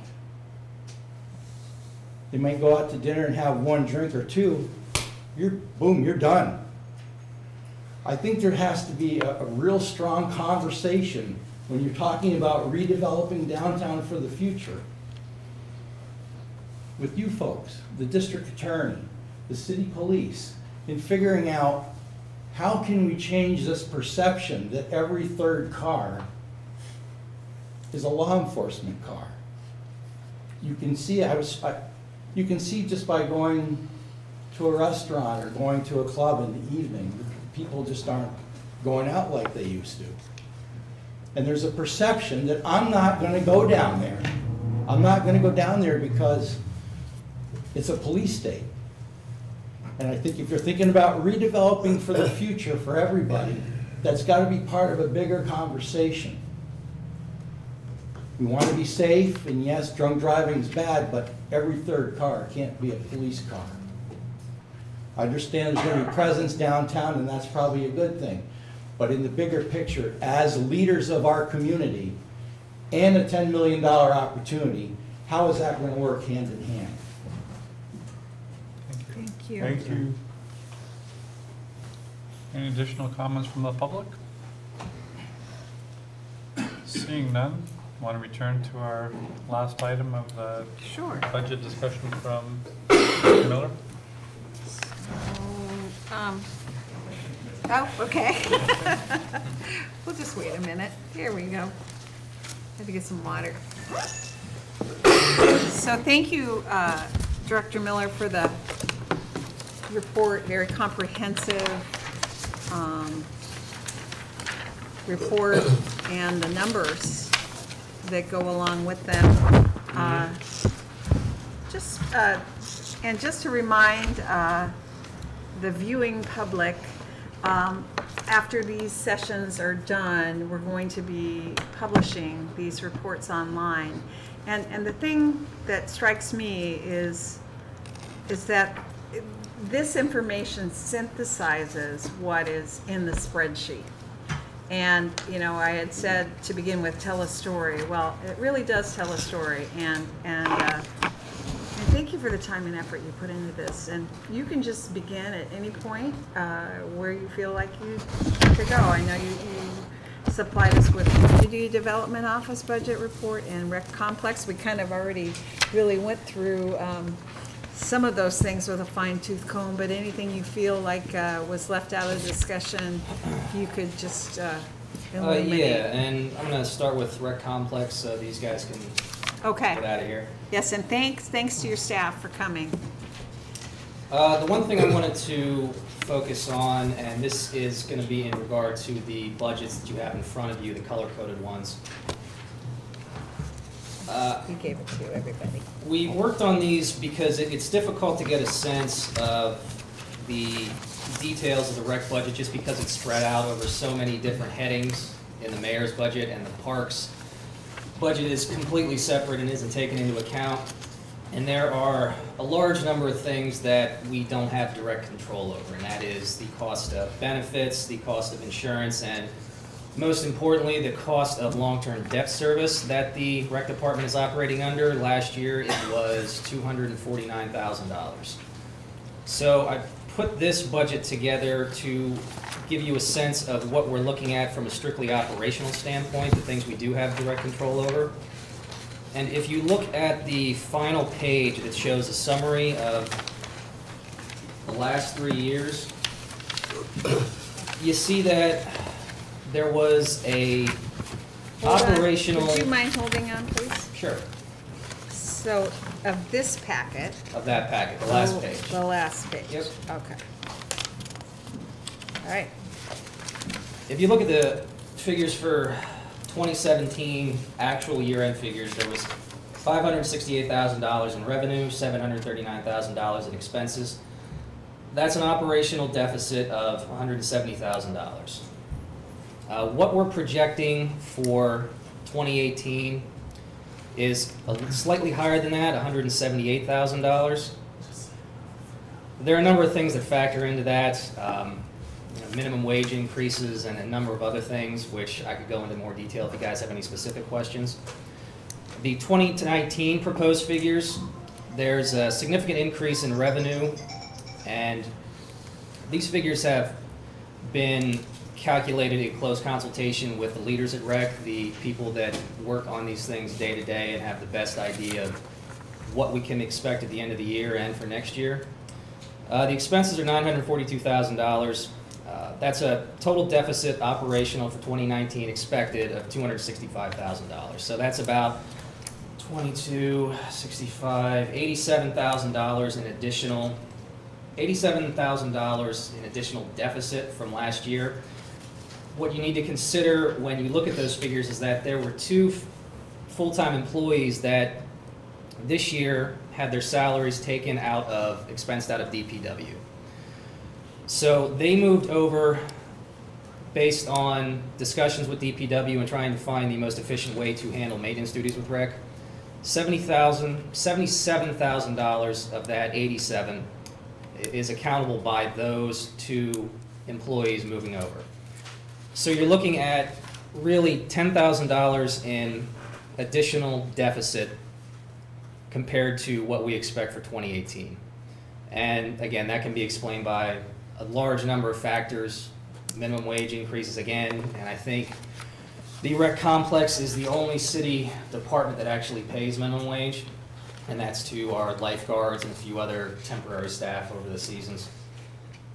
But I think it is, and as Rich stated during his subcommittee hearing, expenses are tracking compared to last year, what, $213,000 lower? Something like that. Definitely, it's 193 less that the general fund has contributed this year. Right. So the difference in those two numbers, yeah, you'd be in the 200,000 range, yeah. Yep. So it's an ongoing process. We're always looking for new ways to generate revenue and new ways to cut expenses, and that'll be ongoing over the course of the next year and after that. So do you guys have any specific questions about the rec budget?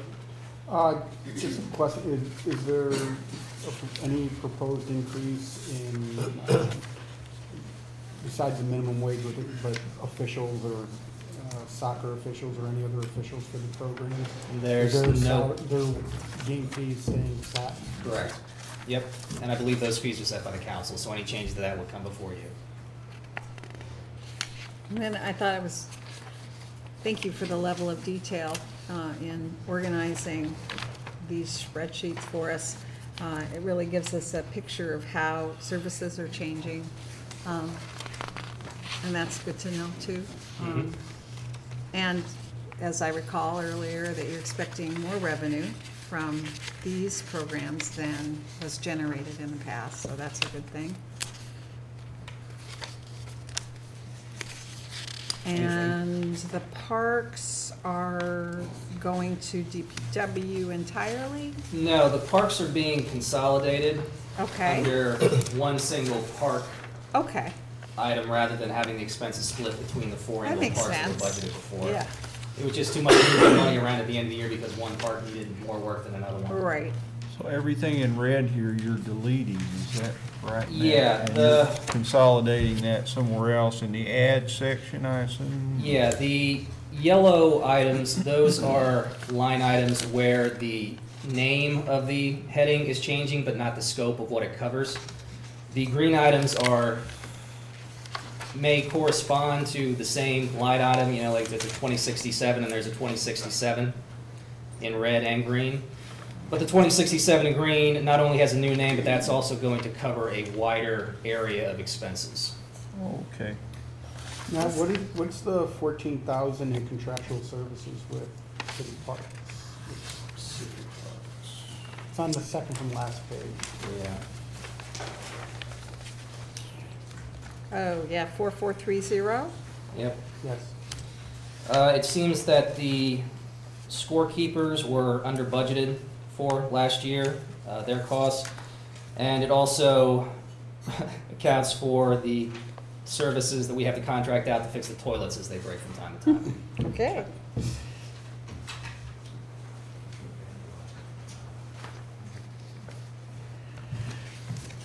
Anything else on record? I like how you simplified this. Me too. Can't wait to see what the output's gonna be Mhm. as we go along next year. So that's a great idea. I'm glad you did that. Very helpful. Have we increased the cost of having events at the Creed Center? Yeah, you did. So we're looking at, I think, an extra 20 or 30K.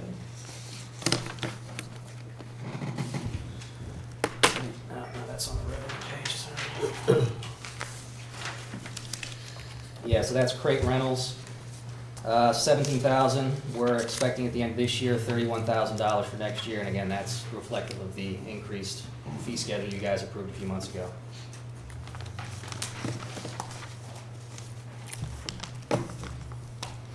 Does that cover your questions for this section? So then we would go on to Community Development Office Budget Report. And on the schedule, it had a planner separated out, but, you know, I know you've addressed that part of the budget in your overall report. I think, maybe I put it there just because I thought it was a new item that we could, You're talking about the parking lot, right? no, I'm talking about the planner within Oh, the okay. community development. You talk about the budget breakdown for the salaries for CD? Yeah. So there's been 100% turnover in the CD department in the last year. We've lost our director, our project coordinator, our promotions and special events coordinator, our engineering aide, and our senior clerk. So the budget that was set aside for regular payroll for this year has little to do with how it's actually working out. We do expect to come in under that figure. The figure that we budgeted for next year, which is 300 and, what is it? 293,000 in requested funding for departmental salaries in 2019. That includes all 5 of the current positions, plus half the expected cost of the new engineering aid that will be splitting time between DPW and community development to help us out with the technical aspects of all of our projects. It also includes modest raises for 3 of the level 4 managers in my office and a one-time bonus for 1 of them. Okay. And if you're looking at temporary payroll, there was a significant decrease. Page number, please. Oh. Oh, that's on, I'm looking at the mayor's budget, you may be. Yeah, I've got the mayor's budget here Okay. too, just give me a second. 19, Peter? Need a bigger podium. Yeah. Oh. No, that's rec, I'm sorry. Yeah. 19 is rec. 18 at the bottom? Yep, page 19 at the very bottom, community development. Okay. Okay, so you're looking at about the same in OT pay, and that's for our senior clerk, who is the only ASME member in our office. The temporary pay, we're projecting about $15,000 at the end of this year. That was the result of not only the cost to have Denise Nephew stay on and train our new senior clerk, who was coming in from the town but had to learn all of the details of the city system, and Denise was well acquainted with that, and she did a great job training. That recently wrapped up, and it also includes a few $1,000s in temporary help at the peak of the event season for basically an intern, a paid intern that Tara had hired to help her put together the finishing touches on the Battle of Plattsburgh. Is that paid intern still working for your office? Nope. Her last day was the day after the battle. Separation pay, I think that was for Jody for this year. There's nothing budgeted for 2019. Materials and supplies are about the same. Telephone, that went up significantly, but of course the council is well aware of the new system for allocating those expenses. The contracted services, the $699,000 that's currently showing, Rich went over that in detail. Aside from the monies that are being put towards DRI projects, we expect the total to work out to about $27,000, a little less than $28,000 for the year. Most of that is from the Finch Network contract to help the city with the CFA process. A few other things that have been required by the DRI but aren't being reimbursed through DRI funds had to be put on there as more or less a necessity to keep the projects moving forward. And next year we expect significantly less than that, so about $5,300. We don't expect to have to hire a consultant again for the CFA with a full staff, but it's always good to have some in there just in case we need to consult somebody. We've got fees for, printing and copying. That's a little higher than next year, and that's the result of we need new print cartridges for our wide format printer, and a set of those is about $600. How long do those cartridges last? More than a year? I don't know. The ones that we had were installed before I started, and we're still working on them. Conferences, the 1,900 there, that's for, just let me get the name right. The New York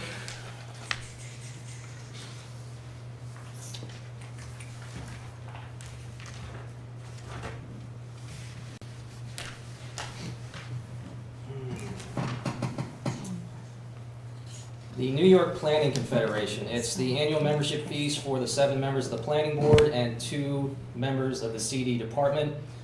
That organization trains planning board members and disseminates best practices across the state.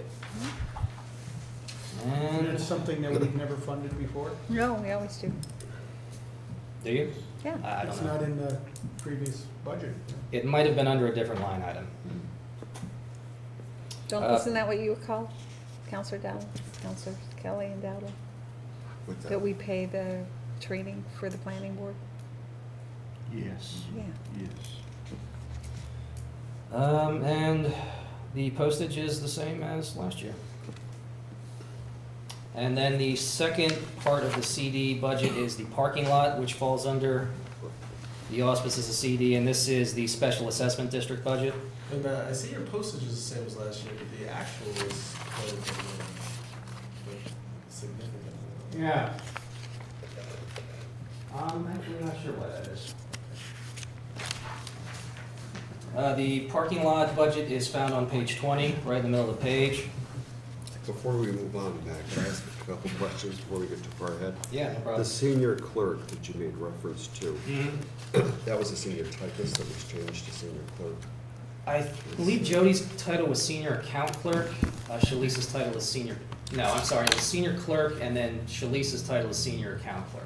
And that went from the engineering to community development? It went, after the reorganization, it was folded under CD, and that's where it's been since. So the savings that was taken into consideration then are now being spent with community development, correct? Say that again? The savings of eliminating that item in engineering is now with your department? Correct. Okay. And you mentioned 3 raises for level 4s. Do you know the total of those raises? They were 2.5% each as of their anniversary date. I think the total was...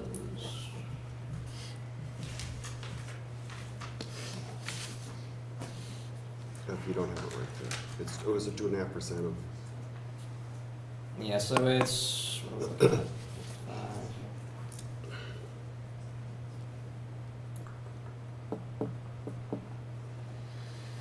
Total pay, 42.6, a few $1,000s.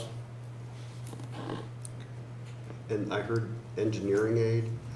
Is that a new position or is that what we're using? It's what Adam's position was. When he left, we hired Eva Schweber as a planner. Right. But given the amount of technical information that we deal with, especially with the DRI, we feel that it would be beneficial to have somebody with a technical background on staff who we can use as a liaison between us and DPW to make sure that we're all working towards the... Didn't you say you'd split the salary between the departments? Yep, and that was built into DPW's budget. There was thoughts we saved money by not hiring a senior planner, by hiring a planner. Mm-hmm. That there was a dollar amount actually attached to that. So now we're adding that plus the additional cost of hiring an engineering aide? Well, the planning position is management, so there isn't an hourly rate attached to it like an ASME position. It's at the discretion of the mayor. At the time we hired Eva, it was felt that a planner, especially somebody with grant administration experience, was a more pressing hire than an engineering aide, considering the, I believe it was 23 open grants that the city was working with. But given the amount of technical questions that we come across, and it would just be easier to have somebody on staff who can address those rather than always having to contract it out, and cheaper, I think, in the long run. Do we have anybody on staff who has, I don't know if you know, a CADD, which is the combined annotation dependent depletion, this ability to read engineering papers? I that's believe Andrew Duran might, but I can't say for certain. Okay, because that's quite an expense to have that, okay. But when we were gonna hire a senior planner, we were still gonna hire an engineering aide as well, right? I don't Right, think so. and- Because we had and thought of an replacement. engineer as the credentials of a senior planner. So would we have hired an engineering aide? I think Under the original proposal was to have a senior planner, an engineering aide, clerk, all were contemplated last year. None of these are additions, these are simply fulfilling what we said we were going to do last year.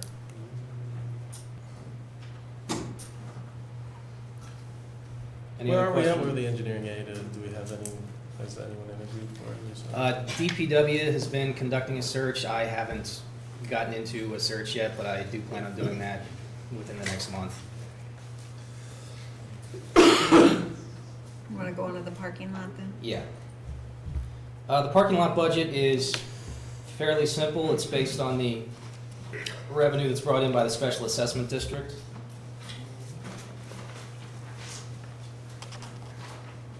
Do you mind, it's not here what that revenue is. Can you? The total revenue, 85,000. Okay. thank you, Rich. Two different parking districts, one at the oval, one downtown. Thank you again. Right. 14 is the oval. And does that fund a How much is DPW that? item? Does that fund a DPW item? No, that's all part, that's funding. parking the assessment. Fund itself, it's fund number 3. If you roll down, you see all the fund number 3 numbers. Go down to page number 22. It funds an individual that's sometimes associated with DPW, uses a DPW vehicle though. To maintain downtown?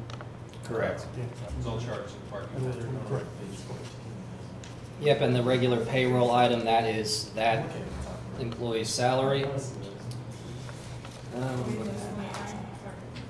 Temporary pay, we shouldn't have any next year. Overtime pay should be minimal.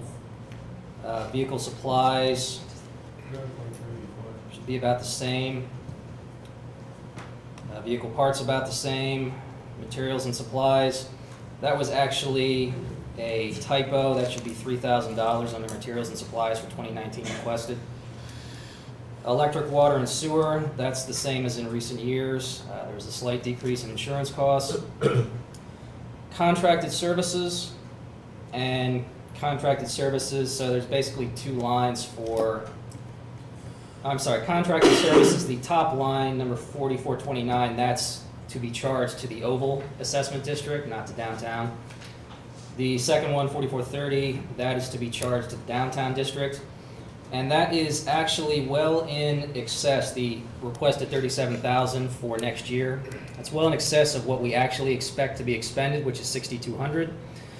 But, and I put this in the budget report, that is the result of best practice of the finance department to make sure that the expenses of those, the expenses of the special assessment districts exactly match their revenue. So I'm not sure how that gets straightened out at the end of the year. Rich, you can. It creates a surplus. Just creates a surplus. We don't spend the money. Yep. So the appropriation. And as Mr. Merkel noted earlier, the actual projection for contracted services for downtown is about $44,000 this year.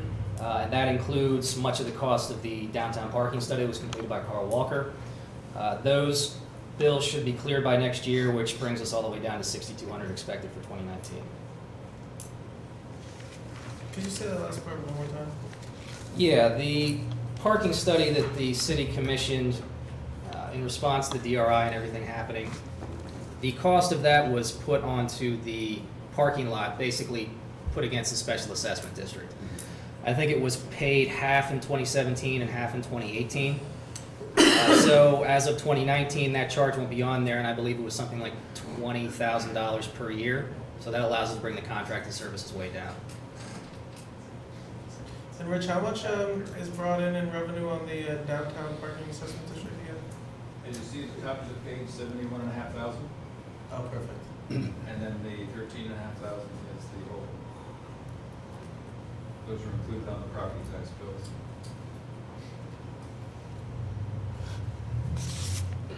Any questions on the parking lot? Did we bond the improvements we made to the Durkee Street parking lot? Go to the next page. In 2017, you'll see the debt service line, transfer to debt service being $124,000. We paid all of the outstanding debt after the vans were retired for the improvements to the parking areas as a van payment. Paid it all off. So there's no Okay. debt service. It was banned but never bonded. We banned it, and as we paid it down in the vans, we had a leftover amount. We said, okay, we're gonna make a final van payment and clear all the parking debt for those improvements. So you see the debt is very low. Transfer to debt service for 2019 is going to be $1,700. And that's old debt from years ago that I think is still funding some of the farmers market improvements to the buildings. Okay. Thank you. Okay. Actually, the cut through too, where the building was demolished to get from Market Street to the parking lot. That's part of that old. Oh, okay, okay. Long time ago. Yeah, the West Plaza access way. Okay. Good question, thank you. Any other questions about the parking lot? Thank you. Okay. Any Thank questions you. generally? No? Thank you so much. Thank you. So next week, we have IT, that's on the schedule, and the capital plan to discuss. And also, I'd like to remind whoever can request this of the assessor, the county assessor, that we wanted some kind of report from the county assessment office. And then during that time too, we will have a chance to ask any other lingering questions according to the schedule. Thank you. Any other business to come before the council? Have a motion to adjourn? Moved So by Councilor Renfro, second by Councilor McFarland. Roll call. Counselor Armstrong? Yes. Counselor Kelly? Yes. Counselor Dowdle? Yes. Counselor Hensel? Yes. Counselor McFarland? Yes. Thank you, folks. On the 27th or whatever, 28th. Yes, I am. I will help Glad you didn't. Did you want to take it? When's at 4:30? Be a last about 1 minute. Yeah, so I can, you can, if you've got $20 now, I've got a ticket. I don't. But you just bring it next week. Okay. All right, 20.